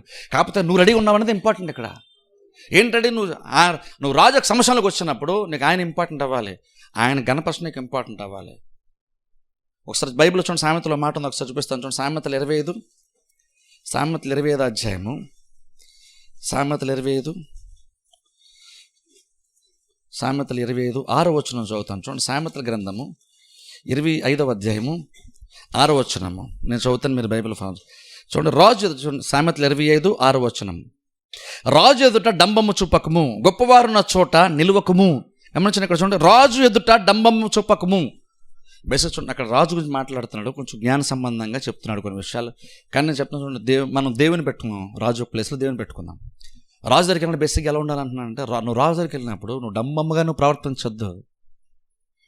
అంటే అర్థం ఏంటంటే, నువ్వు రాజు దగ్గరికి వెళ్ళినప్పుడు నువ్వేదో గొప్పడో అంటగా చూపించిన రాజు దగ్గరికి వెళ్ళి నువ్వెంత గొప్పడో చూపించిన ప్రయత్నం నువ్వు చెయ్యొద్దు. ఎందుకంటే రాజు కోపం వస్తే నీ పని అయిపోద్ది. రాజు దగ్గరికి వెళ్ళినప్పుడు ఎలా ఉండాలంటే, నువ్వు రాజు దగ్గరికి వెళ్ళి నువ్వు గొప్పడు అవడానికి, నువ్వేంటో చూపించుకోవడానికి ఈ ప్లేస్ ఇది కాదు. నువ్వేదో చూపించాలంటే దానికి వేరే చోటుకి అడగలి నువ్వు. కానీ ఇక్కడికి వచ్చినప్పుడు ఇక్కడ నువ్వేంటో చూపించుకోవడానికి ఇది ఒక ప్లేస్ కాదు. ఇది దేవుడేంటో నువ్వు చూడడానికి ప్లేస్. అది దేవుడు నీకెంత ఇంపార్టెంటో నువ్వు దేవునికి చూపించడానికి ఇది ఒక ప్లేస్. ఇది అందరి దృష్టి దేవుని మీద ఉండడానికి, ఇది అందరూ దేవుని వైపు చూడడానికి, అందరూ దేవుని గొప్ప చేయడానికే, దేవుని గొప్పతనం వీక్షించడానికి ఇక్కడ మనం కూడుకుంటున్నాం. అందుకే రాజు దగ్గర డంబంగా పోవద్దు. అంటే నువ్వెంత బాగా ఏది కార్యాలు చేస్తావు, నువ్వెంత బాగా పాటలు పాడతావు, లేదా నువ్వెంత బాగా ప్రసంగం చేస్తావు, ఇది దానికి ఇది టైము ప్లేస్ ఇది యాక్చువల్గా ఇది కాదు. అంటే బేసిక్గా రాజు ఎప్పుడు అంగీకరిస్తాడు లోపలికి. నువ్వు రాజు దగ్గరికి వెళ్ళినప్పుడు నువ్వు అహంకారంగా ఉంటే కాదు, నువ్వే రాజు గొప్పవాడే కానీ నేను కూడా గొప్పవాడిని అన్నట్టుంటే రాజుని లోపలికి యాక్చువల్గా పిలవడు. నువ్వు భౌతికంగా నీ ప్లేస్ ఏదైనా సరే కావచ్చు, ఆత్మీయంగా నువ్వు పెద్ద సేవడైనా సరే కావచ్చు, ఇంకను దేవుని దగ్గరికి వెళ్ళినప్పుడు దేవుని సన్నిధిలో ఉన్నప్పుడు నేను చాలా గొప్ప అన్న ఫీల్ ఉండకూడదు. ఓ పెద్ద పాస్టర్ చర్చికో మీటింగ్ వచ్చాను కూడా ఆయన గొప్పడై ఉంటాడు. కానీ ఒకసారి నువ్వు మీటింగ్ ప్లేస్కి వచ్చిన తర్వాత నువ్వు కూడా గొప్పడు కాదు, నువ్వు కూడా విశ్వాస సమానమే. ఎందుకంటే అక్కడ దేవుడు తప్ప ఎవరు ఇంపార్టెంట్ అక్కడ యాక్చువల్గా కాదు. అప్పుడు నువ్వు బయటకు ఉన్నప్పుడు బహుశా నువ్వు చాలా ఇంపార్టెంట్ అయ్యి ఉంటావేమో, నువ్వు చీఫ్ గెస్ట్ అవుతావు. కానీ ఒకసారి నువ్వు చర్చలకు వచ్చేసిన తర్వాత, దేవుని సన్నిధిలోకి వచ్చేసిన తర్వాత ఇంక నువ్వు చీఫ్ కాదు. ఇక్కడ దేవుడు తప్ప ఇంకెవరు చీఫ్ అవరు, దేవుడు తప్ప ఇంకెవరు ముఖ్యం అక్కడ అవరు. అందుకని బైబిల్లో చూడండి, ఎస్తేరుని చూసారా? ఎస్తేరు రాజును పెళ్లి చేసుకున్న తర్వాత మొర్దెకై చెప్తాడు చూసారా, యూదులకి ఇంత ప్రమాదం పొంచుంది కాబట్టి నువ్వు ఎలాగ నువ్వు రాజుతో మాట్లాడాలి అన్నప్పుడు అక్కడ ఎస్తేరు ప్రిపేర్ అయ్యింది రాజు దగ్గరికి వెళ్ళడానికి. ప్రిపేర్ అవుతూ మొర్దెకై మాటలకి మోటివేట్ చేయబడి ప్రేరేపించబడి ఉంటుంది. సరే మీరందరూ ఉపవాసం ప్రార్థన చేయండి, నేను కూడా ఉపవాసం ప్రార్థన చేస్తాను. ఒకవేళ కనుక నేను చచ్చిపోయినా పర్లేదు, నాకు ఖచ్చితంగా ఏదో రకం నా ప్రయత్నం నేను చేస్తాను, నేను రాజు సమ్ముఖంలో నేను వెళ్తాను. అక్కడ అంటే నా ప్రాణం పోయినా పర్లేదు. ఎందుకు ఆ మాట అంటే రాని కదా, రాని ఉండి నా ప్రాణం పోయినా పర్లేదు, నేను చచ్చిపోయినా పర్లేదు, నాకు ఏమైనా పర్లేదు, నేను రాజు దగ్గరికి వెళ్ళిపోతాను అంటుంది ఆమె. రాజ్యమంతట్లో రాజు తర్వాత సెకండ్ ప్లేస్లో రాణి అగది ఉంటుంది. రాజు దగ్గరికి వెళ్ళడానికి ఆమెకి ఏం ప్రమాదం పొంచి ఉంటుంది ఒకసారి ఆలోచించండి. ఇప్పుడు ఏంటంటే మనకేంటంటే అలాంటి ఒక అధికారం, సర్వాధికారం కలిగిన వ్యక్తి ఎలా ఆలోచిస్తాడో మనకు తెలియట్లేదు ఇప్పుడు. ఎందుకంటే మనం డెమోక్రసీలో ఉన్నాం కదా, మనం అనుకుంటే ఒకటి నిలబెడతాం, మనం వద్దనుకుంటే ఒకటి దించేస్తున్నాం. మనం అది అలవాటు, అలాంటి కల్చర్లో ఉన్నా మనకు అది అలవాటు అయిపోయింది. కాబట్టి సర్వాధికారి వ్యక్తిని ఇప్పుడు మనం చూడలేదు. కాబట్టి ఒక సర్వాధికారం కలిగిన వ్యక్తి ఎలా ఆలోచిస్తాడో మనకు తెలియట్లేదు. మనకి సర్వము అధికారం కలిగిన వ్యక్తి ఎలా ఆలోచిస్తాడో మనకు తెలియట్లేదు. ఆయన తలుచుకుంటే మన లైఫ్ అటన్నిటన్నా ఎలా మారిపోతుందో మనకు తెలియట్లేదు. కనీసం కొంత కూడా ఆ క్లూ కూడా మనకు లేదు, కొంచెం మనకు అవగాహన లేదు. కానీ ఆ రోజుల్లో వాళ్ళకి అవగాహన ఉంది. అందుకని ఎస్తేరు రానయ్యుండి కూడా ఎస్తేరుని ఇష్టపడి చేసుకునేది అది కూడా. ఇంకా నామంటుంది, నేను రాజు సమ్ముఖంలో నేను ఖచ్చితంగా వెళ్తాను, నేను ఒకవేళ నేను నా ప్రాణం పోయినా నేను చచ్చిపోయినా పర్లేదు, కానీ ఖచ్చితంగా నేను రాజు దగ్గరికి నేను వెళ్తాను అంటుంది. అంటే చూడండి, అంటే ఒక రాణి అనుకున్నా సరే రాజును కలవడం అంత ఈజీ. రాణి అనుకుంటే ఆ పని అవ్వదు, రాజు అనుకుంటే ఆ పని అవుతుంది. సర్వాధికారం ఉన్నటువంటి వ్యక్తి దగ్గరికి వెళ్ళాలంటే ఎలా ఉంటుందో చెప్తున్నాను. ఆ మార్గము, ఆ అట్మాస్ఫియర్ ఉంటుందో చెప్తున్నాను. సరే చివరికి ఒక టైం వచ్చినప్పుడు ఆమె బాగా సిద్ధపడింది, చక్కగా నీట్గా రెడీ అయింది. రెడీ అయిన తర్వాత బైబిల్లో మీరు వెళ్ళి చూడండి, తర్వాత ఇప్పుడు మీకు ఎంత తీసుకొని చెప్పేస్తున్నాను. ఆమె చూడండి, ఆ ఆవరణంలో గుమ్మం దగ్గర నిలబడింది అంట రాణి. ఎవరు? రాణి గుమ్మం దగ్గర నిలబడింది. ఇప్పుడు మనమైతే అలా కాదు. నిజంగా నీ భర్త రాజు అయ్యుండి నువ్వు రాణి అయితే కానీ తిన్నగా లోడికి వెళ్ళిపోతే అంత నా ప్లేస్ అంత నాదే అంటాం మనం. కానీ సర్వాధికారం ఉన్నటువంటి వ్యక్తి దగ్గర కూడా యాక్చువల్గా అది ఇప్పుడు మనం అంత అల్పంగా ఆలోచిస్తాం. కానీ రానికి కూడా కుదరదు అది అలాగే ఆ రోజుల్లో. ఎందుకంటే రాజుకే సర్వాధికారము. ఆ సర్వాధికారం ఉన్న వ్యక్తి తన ప్లేస్లో కూర్చొని డామినేట్ చేసే టైం వచ్చినప్పుడు, అక్కడ కూర్చున్నప్పుడు ఆయన తప్ప రాణి కూడా ఇంపార్టెంట్ అవ్వదు అక్కడ. అందుకనే ఒక రాణియుడిని కూడా ఆమె అక్కడికి వెళ్ళి, బైబిల్ మీరు చదవండి తర్వాత ఎప్పుడన్నా, వెళ్ళి గుమ్మం దగ్గర నిలబడింది ఆమె. నిలబడినప్పుడు మీరు బైబిల్లో చూస్తే రాజు ఆమె వైపు చూసినప్పుడు అంట రాజుకి ఆమె మీద దయ కలిగిందని బైబిల్ మనం చూస్తాం. రాజుకి ఆమె మీద దయ కలిగి అప్పుడు ఆ కర్రను ఇలా చూపించినప్పుడు ఆమె వచ్చి ఆ కర్రను ముద్దు పెట్టుకుంది. తెలుసా? అంటే అక్కడ బేసిక్ ఏం జరిగింది? అక్కడ ఏం జరిగిందంటే రాజు తనని చూడాలి, రాజు తనని పిలవాలి, పిలిచే వరకు రాణి అయినా సరే వెయిట్ చేసే తీరాలి. అంటే ఆలోచించండి, రాజు సమ్ముఖములో నిలబడ్డంటది అందరికీ దొరికే అవకాశము కాదు, రాణికి కూడా దొరికే అవకాశం కాదు. అది నువ్వు అనుకున్న కాడ దొరికేది నీకు. అది ఓ రాణి అయ్యుండి కూడా అంతలాగా సిద్ధపడిన తర్వాత, రెడీ అయిన తర్వాత కూడా ఇంకా నా మీద గొమ్మంద శైలం నిలబడుతుంది. వెళ్ళి ఎవరో బొడ్డు చెప్పి నేను వచ్చానని చెప్పు రాజుకి అంటలేదు. అక్కడ ఛాన్స్ ఉండదు, అక్కడ అలాగ ఉండదు. అందుకని రాణి వెళ్ళి కూడా గుమ్మంద నిలబడింది. అది ఎప్పుడుకో అందరితో బహుశా డిస్కస్ చేసేదో మాట్లాడుకుంటూ తర్వాత ఎప్పుడుకో చూసాడు ఎస్తేర్ని. చూసిన బైబిల్ చెప్తున్నమాట రాణి వచ్చిందో లోపల రమ్మని అనలేదు. బైబిల్ చెప్తున్నమాట రాజు కంట ఎస్తేర్ మీద దయ కలిగిందని బైబిల్ మనం చూస్తాం. అంటే ఇప్పుడు లోపలికి వచ్చిందంటే దేన్ని బట్టి వచ్చింది? అర్హతను బట్టి వచ్చిందా? రాణి కాబట్టి వచ్చిందా? రాజ్యంలో రాజు తర్వాత ఆమెకే అంత ఇంపార్టెన్స్ ఉంది కాబట్టి ఆమె లోపలికి వచ్చిందా? కాదు. ఇంకను రాణి అయినప్పుడు కూడా ఇంక రాజు దగ్గర రావాలంటే రాజుకి దయ పుడితేనే లోపల రమ్మంటాడు. రాజుకి దయ పుడితేనే లోపల రమ్మంటాడు. అలా మీరు బైబిల్ చూడండి. ఆమె చూడగానే ఆమె బహుశా మరి ఎంత ప్రిపేర్ అయి వచ్చిందో మనకు తెలియదు, కానీ చూసినప్పుడు చాలా ఎక్సైట్మెంట్ ఫీల్ అయ్యడానికి బైబిల్ లేదు అక్కడ. నువ్వు చర్చ రాగానే దేవుడు అబ్బో ఈయన వస్తాడు, బాగా పాటలు పాడేస్తాడు, పాటలు బాగుంటాయి దేవుడు ఫీల్ అవుతాడు అనుకుంటున్నారా? గొప్పగా ఫీల్ అయిపోతాడు అనుకున్నారా? దేవుడు ఈయన వచ్చాడు మంచి ప్రసంగం చేస్తాడు, ఈయన వచ్చాడు బాగా పాటలు పాడేస్తాడు, ఈమె వచ్చిన బాగా పాటలు పాడేస్తుంది, ఇది మొత్తం బాగా జరుగుతుంది. నిన్ను చూసి దేవుడు ఎక్సైట్ ఫీల్ అవ్వడు, ఎందుకంటే మనకు దేవుడు చాలా చూసాడు. దేవుడికి అదేం పెద్ద ఉండదు. దేవుడు నిన్ను చూసినప్పుడు నీ మీద కనికరం కలగాలి ఆయనకి. నువ్వు చూసి నువ్వు మోస్ట్ టాలెంటెడ్ పర్సన్, ఈయన కాబట్టి ఎవరిని పిలుస్తాను నా పక్కే, దేవుడు అక్కడ అది చూడ్డు. దేవుడు అది కాదు కావాల్సింది అక్కడ. నువ్వు అందుకని దేవుని దగ్గరికి వెళ్ళడానికి నీకు కావాల్సింది టాలెంట్ కూడా కాదు, నీకు కావాల్సిన గొప్పతనం కూడా కాదు, నీకు కావాల్సింది ఆయనను చూసినప్పుడు నీ మీద ఆయనకి జాలి అనిపించాలి. అలా జాలి అనిపించినప్పుడు లోపలికి ఆయన పిలుస్తాడు. అలా రాజు ఎప్పుడు అలా నిన్ను చూసి ఇంప్రెస్ అయ్యి కనికరముతో నిన్ను పిలుస్తాడు అంటే నిన్ను చూసినప్పుడు ఆయన గౌరవాన్ని నువ్వు పెంచేదిగా, నువ్వు ఆయన కింద ఉన్నటువంటి వాణ్ణిగా నువ్వు బిహేవ్ చేస్తేనే, ఆయన అధికారం కింద నువ్వు ఉన్నట్టుగా, ఆయన దయ తలిస్తేనే నా లైఫ్లో ఏదైనా జరుగుతుంది, ఆయన దయ తలిస్తేనే నేను లోపలికి వెళ్తాను, లేదంటే లోపలికి వెళ్ళే ఛాన్స్ నాకు లేదు, నేను ఇంత ప్రిపేర్ అయ్యాను, ఆయన పిలవట్లేదు అనేటువంటి అలాంటి ఆలోచన లేకుండా నేను పూర్తిగా తగ్గిపోదు. నువ్వు డమ్మమ్మగా లేకుండా, నువ్వు రాణి అయినా సరే కావచ్చు, నువ్వు ఎవరైనా సరే కావచ్చు, నీ దగ్గర దేవుడి దగ్గరకు వచ్చిన డమ్మం పనికిరాదు. నువ్వు వచ్చావంటే నువ్వు తగ్గిపోవాలి. దేవుని చూడాలంటే తగ్గాలి. లేదంటే మనుషుల ముందు టాలెంట్ ప్రూవ్ చేసుకుంటే చాలు అనుకుంటే నువ్వు ఎంత ఎగురు పర్లేదు, కానీ నువ్వు దేవుని అయితే చూడవు. కానీ మనుషులు ముందు నువ్వు టాలెంట్ ప్రదర్శించుకొని ఏదో గొప్పగా ఏదైనా పెర్ఫార్మెన్స్ ఇచ్చేసి మనుషుల యొక్క మెప్పు, మనుషుల యొక్క చెప్పడం పొందుకోవడం కంటే గొప్ప భాగ్యం ఏంటో తెలుసా? దేవుడిని లోపల రమ్మని పిలుస్తాడు చూసారా, అదే గొప్ప భాగ్యము. మనుషుల యొక్క చెప్పట్ల కంటే దానికంటే ఇది ధన్యత, ఇది ఆశీర్వాదకరం. ఇది అలాగున ఎస్తేర్ దగ్గరికి అప్పుడు రాజు చూసి దయ కలిగి రమ్మని పిలిస్తే అప్పుడు లోపలికి వచ్చింది. అప్పుడు వచ్చిన తర్వాత అప్పుడు ఒకసారి చూద్దాం చూడండి, ఒకసారి వెనక్కి వెళ్ళి అక్కడ చూడండి, ఒక రాజు మాట అంటాడు, అది చదువుకుందాం చూడండి ఒకసారి. ఎస్తేర్ గ్రంథంలోకి వెళ్దాం, 5వ అధ్యాయము. జస్ట్ కీర్తన వెనక్కి వెళ్తే యోబు ఉంటుంది, యోబు ముందే ఎస్తేర్ గ్రంథం ఉంటుంది. కీర్తన వెనక్కి వెళ్తే యోబు గ్రంథం ముందే ఎస్తేర్ గ్రంథం ఉంటుంది. 5వ అధ్యాయము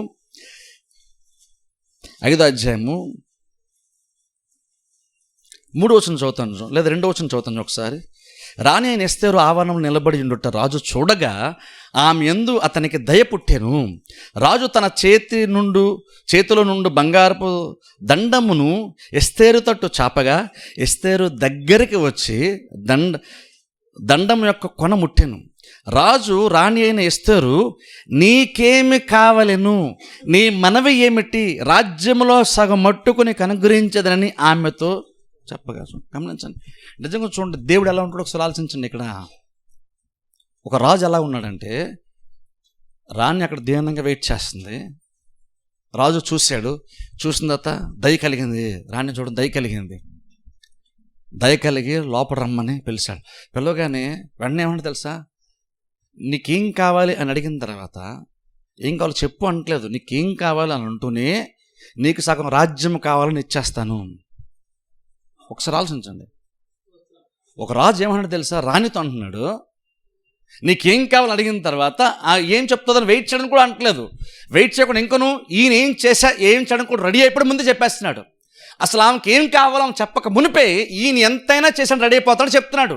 ఎంతవరకు వెళ్ళిపోతాడో చేయడానికి ముందే చెప్పేస్తున్నాడు. ఆ ప్లేస్లో ఒకసారి దేవుని పెట్టి చూడండి మీరు. రాణి వెళ్తే ఒక రాజు ఎంత చేస్తే ఒక విశ్వాస కనుక దేవుని యొక్క దయ పొందుకోవడానికి, దేవుని యొక్క సన్నిధి మీద, దేవుని మీద ఆశ పెట్టుకుని కనుక దేవుని దగ్గరికి వస్తే వ్యక్తి యొక్క స్థితి ఎలా ఉంటుంది? నువ్వు దేవుడి దగ్గరకు వచ్చాము, నిజంగా దేవుడు అసలు ఎలాగ ఆలోచిస్తాడు? దేవుని ద్వారా అధికారం పొందిన రాజు ఇలాగ ఆలోచిస్తే, సర్వాధికారి అయినటువంటి దేవుడు, సృష్టికర్త అయిన దేవుడు తన దయను పొందుకున్నటువంటి వ్యక్తుల లోపలికి వచ్చినప్పుడు దేవుడు ఇంకెంత దారుణంగా తన హృదయం తెరిచి ఆలోచిస్తాడో ఆలోచించండి. ఒక రాజు అంటున్నాడు, సగం రాజ్యం నేను ఇచ్చేస్తాను నీకు కావాలంటే. ఆమె చెప్పారు ఆగచ్చు కదా, ఎందుకు ఆగట్లేదు రాజు? ఎందుకంటే రాజుకి అధికారం ఉంది. అధికారంతో రాజు ఏంటంటే ముందు ఆయన ఏదైనా చేసడానికి రెడీ అయిపోతా ఉన్నాడు. ఆయన చేసేయడానికి రెడీ అయిపోతున్నాడు, చేసేయడానికి ముందుకు వెళ్ళిపోతా ఉన్నాడు. అంటే చూడండి, ఒక మనిషి ఎంత ఉంటే, ఒక రాజు ఎంత ఉంటే దేవుడు ఎంత ఉంటాడో ఆలోచించండి. మనం కూడా దేవుడు 100 సార్లు బ్రతిమలాడుకుంటే అప్పుడు దేవుడు ఏదో దయ తెలిసి ఏదో ఇసిరేస్తాడేమో అనుకుంటున్నాం. దేవుడు దయ తెలిసి ఇసిరేసేవాడు కాదు. దేవుడు దారుణంగా రెడీ అయ్యేటువంటి వాడు. కాకపోతే మనం రెడీ అవ్వం. దేవుని యొక్క మైండ్ మనకు అర్థం కాదు. దేవుని దగ్గరికి వస్తే జీవితం ఎలా మారిపోద్ది మనకు తెలియదు. అందుకని ఎంతసేపు చర్చలోనే ఉంటున్నాం కానీ దేవుని సన్నిధిలోనికి మనం యాక్చువల్గా వెళ్ళట్లేదు. అక్కడ చూడండి, రాజు అంటున్నాడు, నీకేం కావాలి చెప్పురా అని. నేను అవసరమైతే నేను సగం రాజ్యం నీకు ఇచ్చేస్తాను కదా, సగం రాజ్యం నేను ఇచ్చేస్తాను. ఆ తర్వాత ఏమంటుంది, జస్ట్ విందు ఏర్పాటు చేస్తాను, వచ్చి భోజనం చేయమని మాత్రం రిక్వెస్ట్ చేస్తుంది. యాక్చువల్గా సిస్టమేటిక్గా ప్లాన్ ప్రకారం అక్కడ ఇస్తే మాట్లాడింది రాజుతో.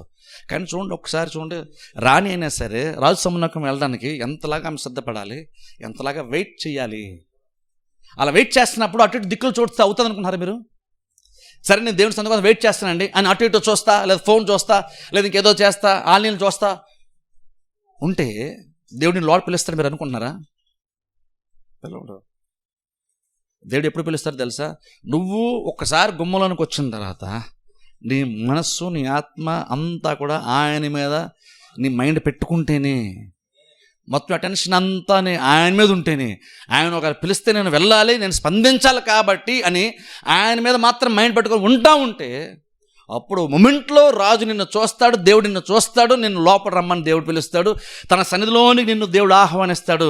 ఆయన తన సాన్నిధ్యాన్ని అనుభవిస్తావు. లేదంటే నువ్వు గుమ్మం దగ్గర ఉండి వెళ్ళిపోవడమే. గుమ్మం దగ్గర ఉండి వెళ్ళిపోతే అది కూడా పర్లేదా అంటే, రాజభవనంలో ఏమో కానీ దేవుని దగ్గర అయితే అది కూడా బెటర్. ఓ రకంగా దేవుని ఆవరణం కూడా బెటరే. కానీ ఏమంటానంటే అంతకన్నా ఇంకా బెస్ట్ ప్లేస్ ఉంది కదా. నువ్వు ఆవరణం ఉన్నావు కాబట్టి నువ్వు రాజుని దర్శించావా అంటే నువ్వు ఇంకా రాజుని దర్శించినట్టు రాదు అక్కడ. ఇప్పుడు చూడండి, ఇండియాలో ఢిల్లీలో రాజ్భవన్ ఉంటుంది, అంటే ప్రెసిడెంట్ ఉండేటువంటి ఆ ఇల్లు, దాన్ని రాజ్భవన్ అంటారు. కొన్నిసార్లు అప్పుడప్పుడు పర్మిషన్ తీసుకుని మనం ఆ రాజ్భవన్ విజిట్ కూడా చేయొచ్చు. మనం జస్ట్ సీఎం ఆఫీస్కి వెళ్ళినట్టుగా అప్పుడప్పుడు అక్కడ కూడా వెళ్ళొచ్చు. జస్ట్ నువ్వు రాజ్భవన్లో అడుగుపెట్టావు కాబట్టి నువ్వు ప్రెసిడెంట్ చూస్తావు అనుకుంటున్నావా? నువ్వు రాజ్భవన్లోనే ఉన్నావు, రాజ్భవన్లో నువ్వు ఉన్నావు, బిల్డింగ్లో ఉన్నావు, కానీ నువ్వు ప్రెసిడెంట్ చూసావా? నువ్వు గేట్ లోపలికి వెళ్ళగానే ప్రెసిడెంట్ నీకోసం వెయిట్ చేస్తా కూర్చోరు అక్కడ. ఆయన ఎక్కడ లోపల ఉంటాడు. అప్పుడు ఏం చేయాలి? నువ్వు నిజంగా కనుక అక్కడ వరకు నువ్వు వెళ్ళాలంటే నువ్వు ఆ ప్రిమిసెస్లోకి అడుగుపెట్టగానే, ఆ బిల్డింగ్ ఆ యొక్క కాంపౌండ్లోకి నువ్వు అడుగుపెట్టగానే ప్రెసిడెంట్ గౌరవాన్ని నిలబెట్టేలాగా, ఆయనకి ఎటువంటి ఇబ్బంది లేకుండా ఆయన గౌరవాన్ని నువ్వు నిలబెట్టేవాడు. కానీ నువ్వు ప్రతి దాంట్లో నువ్వు బిహేవ్ చేస్తేనే బహుశా అప్పుడు లోపల ప్రెసిడెంట్ దగ్గర నువ్వు వెళ్ళేటువంటి అవకాశం నీకు దొరుకుతుంది. అదే చూడండి, కొన్నిసార్లు చూడండి, ఈ అవార్డులు ఇస్తారు చూసారా, భారతరత్న ఇలాంటి అవార్డులు ఇచ్చినప్పుడు కూడా ప్రెసిడెంట్ తెప్పిస్తారు చూసారా. అప్పుడు కూడా ఒక వ్యక్తి అవార్డు తీసుకోవాలంటే బోల్డ్ ప్రిపరేషన్ ఉంటుందంట తెలుసా. ఏదో గంట ముందు ప్రిపరేషన్ అని చెప్పట్లేదు, 2-3 రోజుల ముందే ప్రిపరేషన్ ఉంటుందంట. ప్రెసిడెంట్ దగ్గరికి వెళ్ళి జస్ట్ అవార్డు తీసుకోవడానికి, మాట్లాడడానికి చెప్పట్లేదు నేను. అవార్డు తీసుకొని ఆయన ప్రెసిడెంట్ ఒక లేడీ అయినా జెంట్స్ అయినా ఇస్తే ఇస్తుంటే నువ్వు జస్ట్ ఏదో తీసుకొని వచ్చేయాలి. దానికి కూడా చాలా ప్రిపరేషన్ ఉంటుంది, చాలా ప్రోటోకాల్ ఉంటుందట, చాలా ప్రోటోకాల్ ఉంటుంది. నువ్వేది మాట్లాడకూడదు. వాళ్ళు ఏదైనా మాట్లాడితే సింపుల్గా ఎంత సమాధానం చెప్పాలో కూడా నీకు ట్రైనింగ్ ఇస్తారట. నీ బాడీ లాంగ్వేజ్ ఎలా ఉండాలి, నీ బట్టలు ఎలా ఉండాలి, అన్నీ కూడా వాళ్ళు చెప్తారంట. నువ్వు షేక్ ఉండడానికి కుదరదు. ఒకవేళ కనుక ప్రెసిడెంటే కనుక చేయి చాస్తే అప్పుడు నువ్వు చేయి చాచాలంట. అప్పుడు నీకు షేక్ హ్యాండ్ అనిపించింది కాబట్టి ఇచ్చేస్తాను, సెల్ఫీ దిగేస్తాను అంటే నువ్వు సినిమా యాక్టర్ దగ్గర సెల్ఫీ దిగచ్చు, ప్రెసిడెంట్ దగ్గర నువ్వు సెల్ఫీ ఉండదు. ఎందుకని? సినిమా యాక్టర్లకి మనం అట్రాక్ట్ అవుతాం, క్రేజ్ ఉంటుంది, కానీ ప్రెసిడెంట్ దగ్గర క్రేజ్ ఉండదు, కానీ అధికారము ఉంటుంది.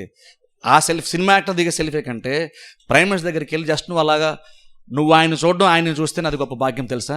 అది అందరికీ దొరకదు. నేను చూడండి, భారతరత్న అవార్డులు ఇచ్చే వాళ్ళు కూడా వెళ్ళి ప్రెసిడెంట్ షేక్ హ్యాండ్ ఇస్తారనుకుంటున్నారా? వాళ్ళు అవార్డు తీసుకొని రావడం, వాళ్ళు షేక్ హ్యాండ్ కూడా ఎవరు ఫోటో కూడా దిగడానికి అవ్వదు, సెల్ఫీలు తీసుకోవడానికి అవ్వదు. అక్కడ చాలాసార్లు మనం ఏం చేస్తామంటే చర్చికి వచ్చినప్పుడు ఏదో రాజ్భవన్లోకి వచ్చినట్టు జస్ట్ అలా వచ్చాం అంతే, హ్యాపీ ఫీల్ అయిపోతున్నాం. కానీ అంతకన్నా ఇంకా విలువైనటువంటి ఆయన లోపల ఉన్నాడు. ఆయన దగ్గరికి వెళ్ళాలంటే నువ్వు ప్రోటోకాల్ పాటించాలి. అంటే ఒక పద్ధతి, ఒక విధానం ఉంటుంది. అక్కడికి వెళ్ళినప్పుడు నువ్వు ఎలా పడితే అలా ఉండి, ఎలా పడితే అలాగా మాట్లాడితే వెళ్ళడానికి కుదరదు. అక్కడ నువ్వు ఎక్కువ మాట్లాడకూడదు, తక్కువ మాట్లాడకూడదు. ప్రతిదీ ఆచితూచి నువ్వు బిహేవ్ చేస్తేనే నువ్వు లోపలికి వెళ్ళే అవకాశం ఎక్కువ ఉంటుంది. నీకు అపాయింట్మెంట్ దొరికిన తర్వాత కూడా నువ్వు తగ్గట్టు బిహేవ్ చేస్తేనే నేను లోపలికి తీసుకెళ్తారు. లేదంటే అక్కడ స్టాఫ్ చాలామంది ఉంటారు, నేను సైలెంట్గా నేను బయటికి తోసేస్తారు. కొంచెం ఏమాత్రమైనా సరే ప్రెసిడెంట్కి భంగం కలుగుతుంది అనుకుంటే నువ్వు వెళ్ళిన తర్వాత అవమానపరచడం కాదు, నువ్వు ఇక్కడ బిహేవ్ చేస్తున్న విధానం బట్టి అసలు ప్రెసిడెంట్కి వెళ్తే కూడా ఖచ్చితంగా తేడాగానే బిహేవ్ చేస్తావు. ఆయనకి గౌరవం దక్కదు అనిపిస్తే నేను ముందు నుంచే బయట పంపించేస్తాను, నేను ఇక్కడి నుంచే. లోపలికి కూడా రానివ్వరు. నువ్వు లోపలికి వెళ్ళాక ప్రైమ్ మినిస్టర్, ప్రెసిడెంట్ మూడును నువ్వు పాడు చేయడం చెప్పట్లేదు. నువ్వు ఇక్కడ నీ బిహేవియర్ని బట్టే చూసేటువంటి వాళ్ళకి కనుక లేదు నువ్వు ప్రెసిడెంట్ దగ్గర కలిసినప్పుడు నువ్వు సరిగ్గా బిహేవ్ చేయవనిపిస్తే నువ్వు లోపలికి కూడా రానివ్వరు, నువ్వు బయట పంపించేస్తారు. ఇప్పుడు ఆలోచించండి, ఒక ప్రెసిడెంట్ కలిస్తేనే అలా ఉంటే మనం దేవుని గురించి మాట్లాడుతున్నాం కదా, అప్పుడు మనం ఎంత జాగ్రత్త ఉండాలి. ఇక్కడ ఎస్తేరు అయ్యుండి కూడా రాజ్యంలో సెకండ్ పొజిషన్లో ఉన్నటువంటి ఎస్తేరు కూడా రాజు యొక్క దయ ఉంటేనే లోపలికి వెళ్తుంది. రాజు దయ తలిస్తేనే వెళ్తే అప్పుడు రాజుతో మాట్లాడే అవకాశం దొరుకుతుంది. అప్పుడు అంటాను ఒకసారి, నిజంగా ఇది వాస్తవం అయితే కనుక దేవుడు కూడా రాజులకు రాజు, ప్రభువులకు ప్రభు అన్నప్పుడు దేవునికి ఇంకొక తండ్రి అయి ఉంటాడు. కానీ ఇంకొక ఆయన దేవుడు కదా, నువ్వు తండ్రి కాబట్టి భుజం మీద చేసుకుని ఆయన నిలబడితే అలా బిహేవ్ చేసి అనుకుంటున్నావు. ఆయన దగ్గర అంత ఇంటిమెస్ ఉంది. కానీ ఇంకను ఆయన తండ్రి అయినా సరే ఇంకను ఆయనకు వస్తున్నటువంటి గౌరవం నువ్వు ఇస్తేనే నేను ఆయన లోపలికి పిలుస్తాడు, లేకపోతే నేను లోపలికైనా పిలవడు.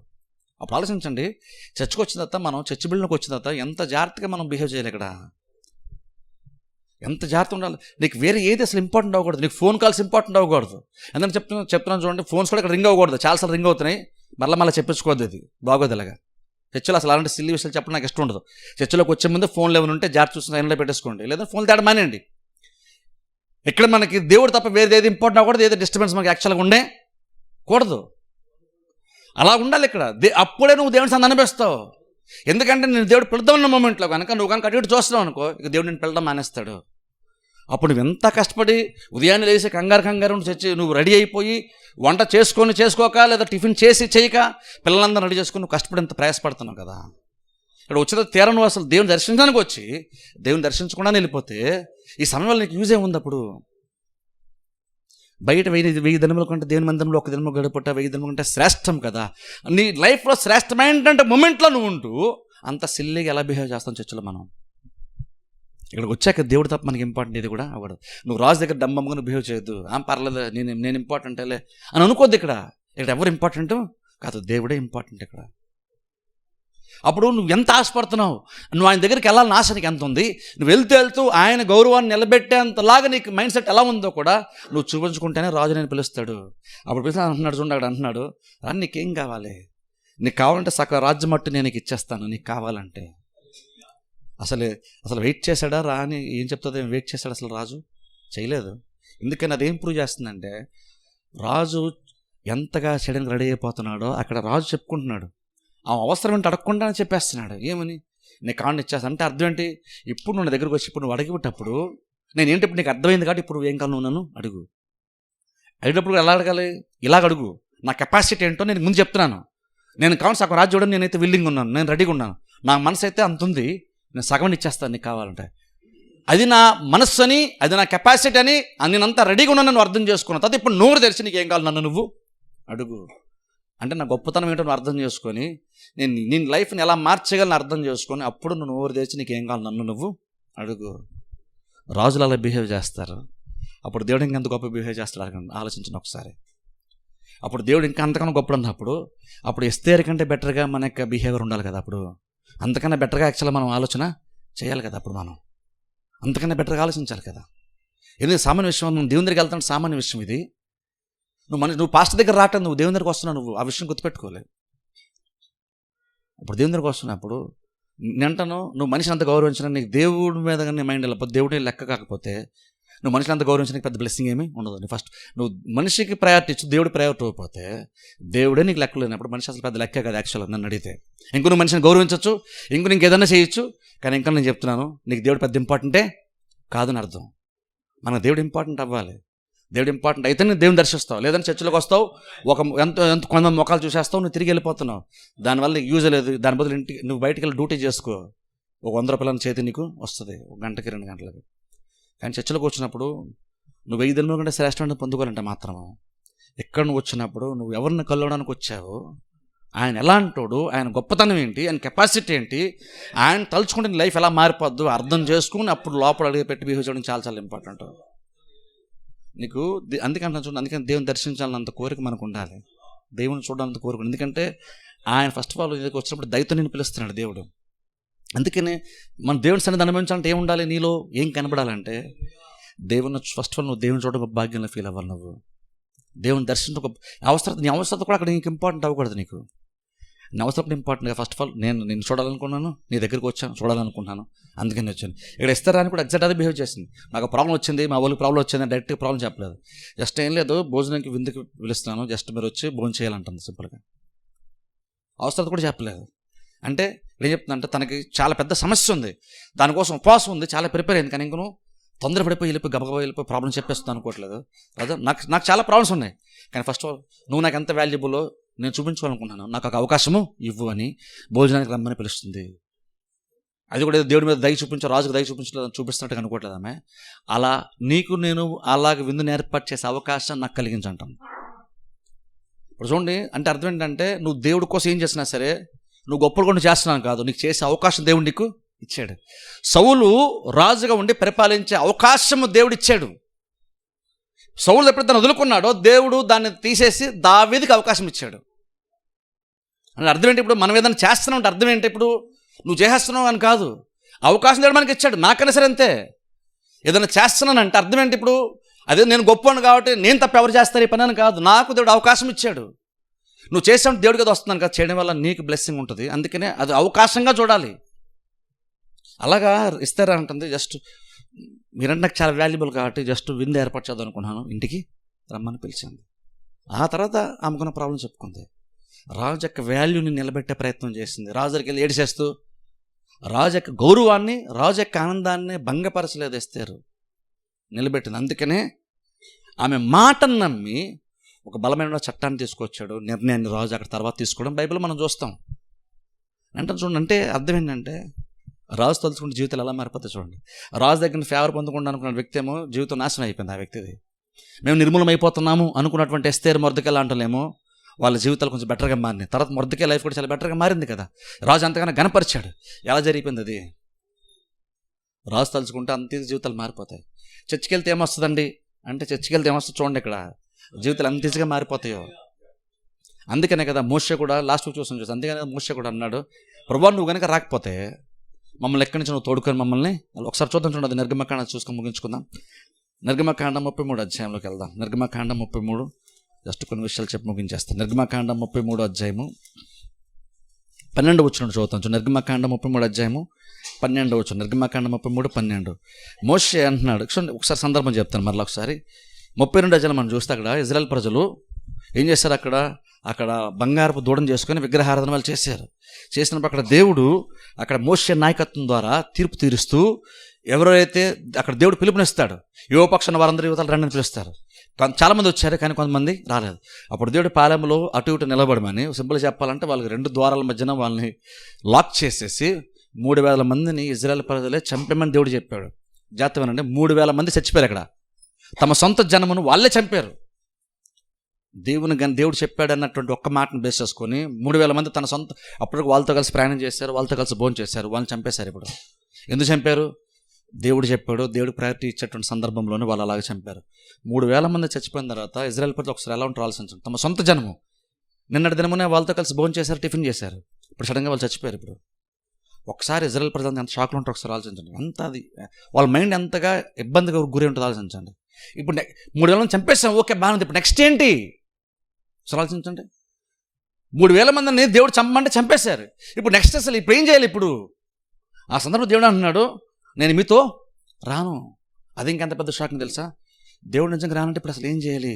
నన్ను అడిగితే అది మోషేకే కానీ ఇజ్రాయెల్ ప్రజలకి పెద్ద పరీక్ష. ఇప్పుడు దేవుడు ఏమో రానన్నాడు. ఇప్పుడు ఎక్స్ట్రా ఏం మాట్లాడాలి? దేవునితో ఏం మాట్లాడితే దేవుడు కన్విన్స్ అవుతాడు? అసలు ఏం చేయాలి? దేవుడు రానన్నాడో ఫిక్స్ అయిపోయాడు, ఇంకా కంప్లీట్ రావడం మానేస్తాడా, లేదా అడిగితే వస్తాడా, ఏం చేయాలి, అలా స్పందించాలి? ఎవరికి తెలియదు. అదో రకంగా పెద్ద పరీక్ష వాళ్ళకి. మాట్లాడాలా మాట్లాడకూడదా, ఏం చేయాలి కూడా తెలియనటువంటి సిచ్యువేషన్, కన్ఫ్యూజన్ సిచ్యువేషన్ అక్కడ వాళ్ళకి.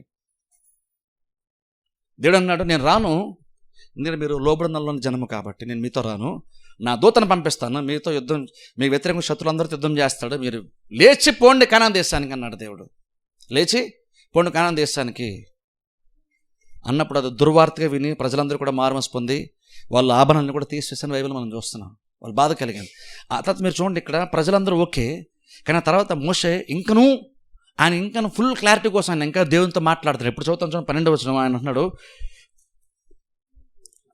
మోషే యెహోవాతో ఇట్లా, నేను చూడుము, ఈ ప్రజలను తోడుకొని పొమ్మని నువ్వు నాతో చెప్పుచున్నావు, కానీ నాతో ఎవరిని పంపెదవో అది నాకు తెలుపలేదు. నేను నీ పేరును బట్టి నిన్ను ఎరిగి ఉన్నానని, నా కటాక్షం నీకు కలిగినదని చెప్పితివి కదా, కాబట్టి నీ కటాక్షము నా ఎడల కలిగిన ఎడల, నీ కటాక్షము నా ఎడల కలుగునట్లుగా దయచేసి నీ మార్గము నాకు తెలుపము, అప్పుడు నేను నిన్ను తెలుసుకొందును. చిత్తగించము, ఈ జనము నీ ప్రజలే కదా అనేను. అందుకు ఆయన, ఇప్పుడు దేవుడు అన్నాడు చూడండి, నా సన్నిధి నీకు తోడుగా వచ్చును, గమనించండి, నేను నీకు విశ్రాంతి కలుగు చేసేదని. అక్కడ అన్నాడు, ఎందుకు ప్రభు నువ్వు వెళ్ళిపోమన్నావు, ఇందాడేమో నువ్వు అన్నావు దూతను పంపిస్తా అన్నావు, నాకు కొంచెం క్లారిటీ ఎందుకు అసలు మేము ఎలా వెళ్ళాలి, మాతో పాటు ఎవరు వస్తారు, ఇంకా కొంచెం క్లారిటీ మాకు అవ్వలేదు. దేవుని దూత పంపిస్తాను దేవుడు చెప్పాడు కదా, యుద్ధంలో మీకు విజయం వచ్చేస్తుందని చెప్పాడు కదా. ఓ రకంగా దేవుని యొక్క దూతే, అది ఒక ఆశీర్వాదం. ఓ రకంగా చెప్పాలంటే యుద్ధంలో విజయం కూడా ఆ దేవుని దూత ఫైట్ చేస్తాడని చెప్పాడు, మీరు కానాన్ దేశానికి వెళ్ళిపోతారని చెప్పాడు. ఈ 3 ఆశీర్వాదాలే కదా. కానీ ఇంకా మోషే సాటిస్ఫై అవ్వలేదు తెలుసా. ఓకే ప్రభువా, పోన్లు ఏదో రకంగా మొత్తాన్ని కానాన్ దేశం వస్తున్నావులే అని అనలేదు. మోషే కనానుతో వాటితో సాటిస్ఫై అవ్వలేదు. అంటున్నాడు, ప్రభు ఇంతకీ మేము ఎలా వెళ్ళాలి, ఎవరితో వెళ్ళాలి, నువ్వు ఎవరిని పంపిస్తావు, అసలు ఏంటి మా పరిస్థితి, మాకు వెళ్ళడం ఇంపార్టెంట్ కాదు, మేము ఎవరితో వెళ్తున్నాం అన్నది మాకు ఇంపార్టెంట్, ఇక్కడ అసలు నాకు కొంచెం క్లారిటీ కావాలి నాకు. దేవుని అడుగుతున్నాడు. అప్పుడు దేవుడు అలా మాడుతూ మార్గానికి తెలియజేస్తానులే అని ఇవన్నీ చెప్తున్నప్పుడు ఇంకనూ మోషే క్లారిటీ రాలేదు. క్లారిటీ రాకపోతే వీళ్ళందరూ నీ ప్రజలే కదా అడిగినప్పుడు మరలా మోషే అన్న తర్వాత అప్పుడు దేవుడు అంటున్నాడు, నా సన్నిధి నీకు తోడుగా వచ్చును.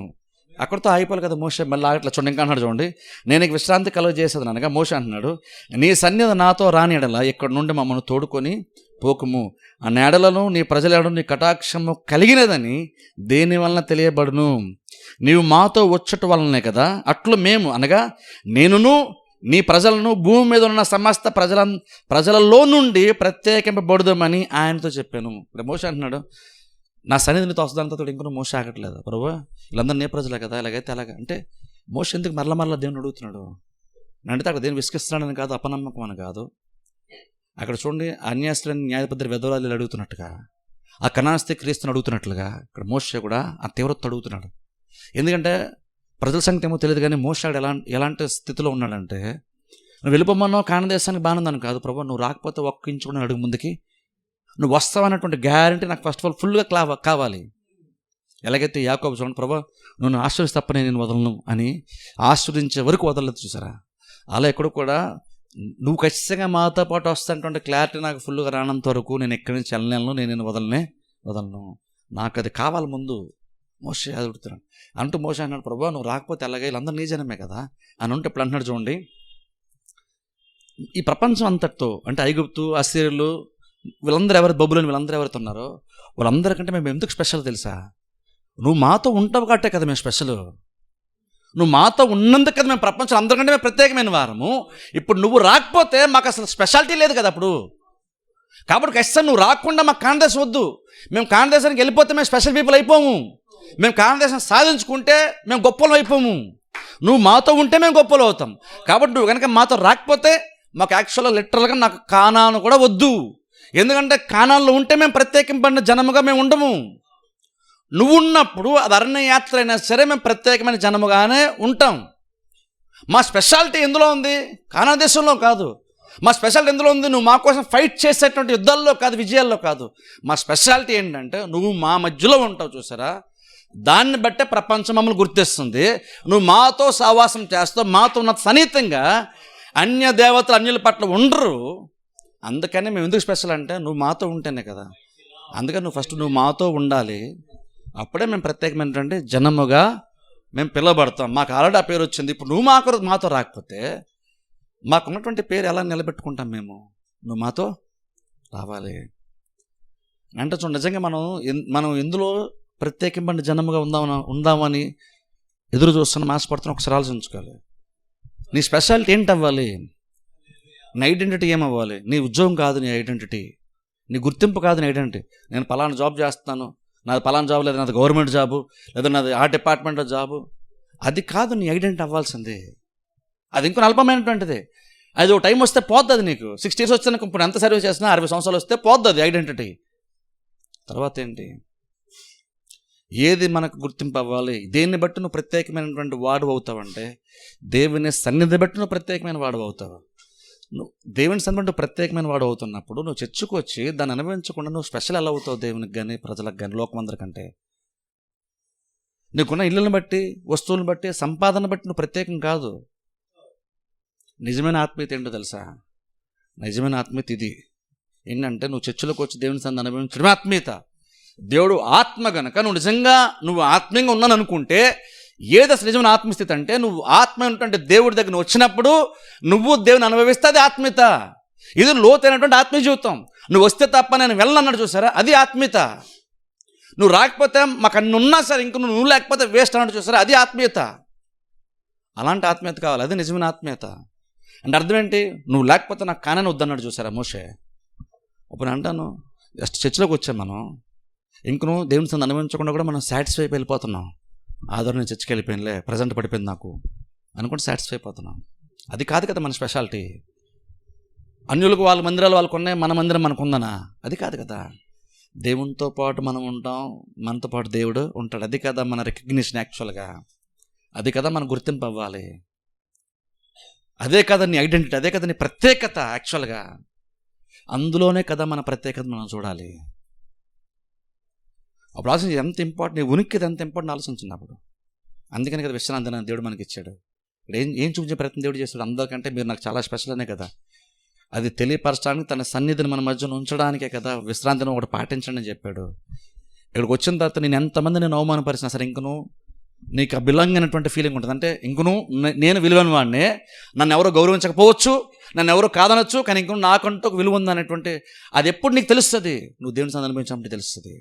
దేవుడు నీతో పాటున్నాడు అనే విషయం నీకు అర్థమని తెలుస్తుంది. లేదనుకుంటే ఆ సాటిస్ఫాక్షన్ జీవితంలో మనకు రాదు.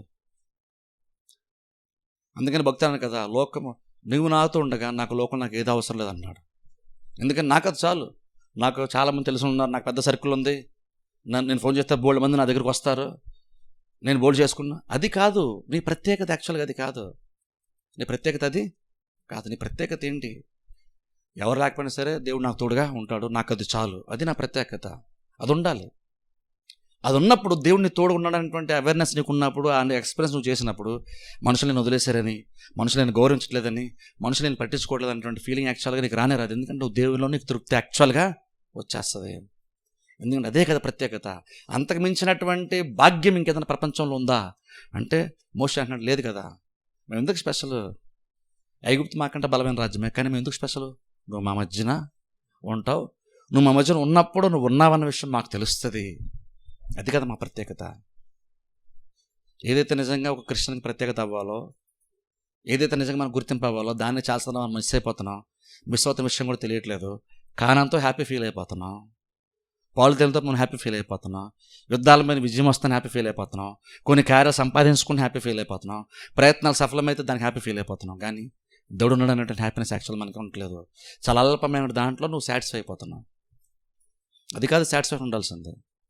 దేవుని బట్టి మన సాటిస్ఫాక్షన్ యాక్చువల్గా ఉండాలి.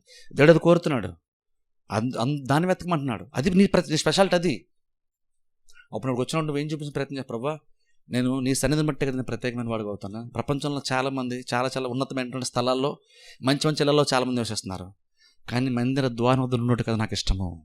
ఎందుకంటే నాటికి వెళ్తే నీ సన్నిధి అనుభవిస్తాను కదా. నీ సన్నిధి అనుభవిస్తే నేను ఎంత ప్రత్యేకమైన వాడినో నాకు తెలుస్తుంది. నాకంటే ఒక గుర్తింపుతో, నాకంటే ఒక ధన్యతతో నేను తిరిగి ఇంటికి వెళ్తాను. అది నీ సన్నిధి నాకు ఇస్తుంది కదా. అందుకనే మోషే అంటున్నాడు, ప్రభు నువ్వు కనుక మాతో రాకపోతే మేము కానాదేశంకి వెళ్ళిన సరే మాకు గుర్తింపు ఉండదు, మాకు అసలైనటువంటి తృప్తి మాకు ఉండదు. కాబట్టి నువ్వు లేనటువంటి కానాదేశం మాకు వద్దు, కానీ నువ్వు ఉంటే అది అరణ్యాత్ర అయినా సరే మాకు ఓకే. అందుకనే నువ్వు లేచినప్పుడు, నువ్వు వెళ్దామన్నప్పుడు ముందుకెళ్తావు, నువ్వు వద్దన్నప్పుడు ఆగిపోతాం. నువ్వు చెప్పు, నువ్వు మధ్య నుండు, నిన్ను బట్టి మేము అనుసరిస్తాం. ఎందుకంటే అదే మా ప్రత్యేకత, నువ్వు మాతో ఉన్నావు. అంటే చూడండి ఎంత గొప్ప ఆధిక్యత చూడండి. పాలు తేళ్ల కంటే, కనాన్ దేశం కంటే, యుద్ధంలో విజయాల కంటే ఇది ప్రత్యేకతను మోషే గుర్తించాడు. అంతగా ఆశపడుతున్నాడు. అందుకనే కదా దేవుడు మోషతో ముఖాముఖిగా మాట్లాడాడు. ముఖాముఖి అర్థం ఏంటి? అంత క్లోజ్గా దేవుడు మాట్లాడాడు, అంత దగ్గరగా మాట్లాడాడు మోషతో. ఎందుకని మోషకి అంత ఆశ ఉంది, దేవునితోనే ఉండాలి, దేవునితో వెళ్ళాలి, దేవుని దగ్గరగా చూడాలంటే ఆశ అంత ఉంది మోషకి. అందుకనే దేవుడు కూడా మోషతో మాట్లాడాడు. మనం యెహోవా దేవుని దగ్గరికి వస్తే దేవుడు మన దగ్గరికి వస్తాడు, బైబిల్ అందుకే ఉంది. మనం యెహోవా వద్దకు వస్తే దేవుడు మన దగ్గరికి వస్తాడు. నువ్వు దేవుని అంత ఆశపడు, నువ్వు ఎంత ఆశపడతావు అంతగా దేవుడు తాను నీకు బయలుపరుచుకుంటాడు. అది దేవుని సన్నిధి, అది నీకు విశ్రాంతినిచ్చేటువంటి ఒక కార్యము. అంటే చర్చలోకి వచ్చి గొప్ప విశ్రాంతిని మనం మిస్ అవుతున్నాం. నీకున్నటువంటి ప్రతి ప్రెషర్కి, నీకున్న ప్రతి ఒత్తిడికి, నీకున్న ప్రతి బలహీనతకి దాన్ని తీసి దేవుడు నెమ్మదినిచ్చి నేను పంపిద్దాం అనుకున్నాడు, సాటిస్ఫాక్షన్ పంపిద్దాం అనుకున్నాడు. తృప్తిగా బాగా ఆకలేసిన అతను భోజనం చేస్తే నీ కడుపు నిండితే ఎంత సాటిస్ఫాక్షన్ ఉంటుంది. అందుకని నీకు సాటిస్ఫాక్షన్ నీ ఆత్మ దేవుడు ఇవ్వాలనుకుంటున్నాడు దేవుని సన్నిధి ద్వారా. నన్ను చర్చికి మాత్రం వచ్చి ఊహించుకొని పర్లేదే అనుకుని వెళ్ళిపోద్దు. దేవుని సన్నిధి కూడా వెతకండి. ఎస్తేర్ ఎంతగైతే రాజును గౌరవించిందో అంతగా దేవుని దగ్గరికి వచ్చినప్పుడు దేవుని అంత ఘనపరచు, అంత గౌరవించండి, అంతగా దేవుణ్ణి కోరుకోండి. దేవుని వైపు చూడండి. వెయిట్ చేస్తూ ఉంటే, దేవుని సన్నిధి ఎదురు చూస్తూ ఉంటే దేవుడు టైం వచ్చి చూస్తాడు. నువ్వెంత ఆశపడి వస్తున్నావో తన దగ్గరికి అని అర్థమైనప్పుడు నీ వైపు చేయి చేస్తాడు, నేను లోపల రమ్మని పిలుస్తాడు. దేవుని సన్నిధిలోనికి దేవుడు నేను తీసుకొని వెళ్తాడు. ఆ ఎక్స్పీరియన్స్ అనేటువంటిది 1000 దినముల కంటే శ్రేష్టమైనటువంటి ఒక స్థితి. అది దేవుని సన్నిధి మనకు దొరుకుతుంది. నేర్చుకోండి, దేవుని గొప్పతనం అర్థం చేసుకోండి. ఒక రానయ్యండి కూడా రాజుకి అంత వెయిట్ ఇస్తేనే లోపలికి వచ్చింది, దయని బట్టి లోపలికి వచ్చింది. మన సాధారణ మనుషులు మనం దేవుని దగ్గరికి వస్తున్నప్పుడు ఇంకెంత జాగ్రత్తగా ఉండాలి, దేవుని ఎంతగా ఘనపరచాలి, ఎంత గౌరవించాలి, ఎంతగా ఆయన కింద మనం తగ్గాలి. అదంతా కరెక్ట్ జరిగితే అప్పుడు దేవుని లోపలికి పిలుస్తాడు. అది నిజంగా చాలా అద్భుతమైన ఎక్స్పీరియన్స్. అది నీ ఆత్మక విశ్రాంతిని ఇచ్చేటువంటి ఒక కార్యం. ప్రార్థన చేసిన తర్వాత తల వంచి కళ్ళు మూసుకోండి. మరణలోయలో నీ తిరిగినను, దేనికి భయపడను. మరణలోయలో నీ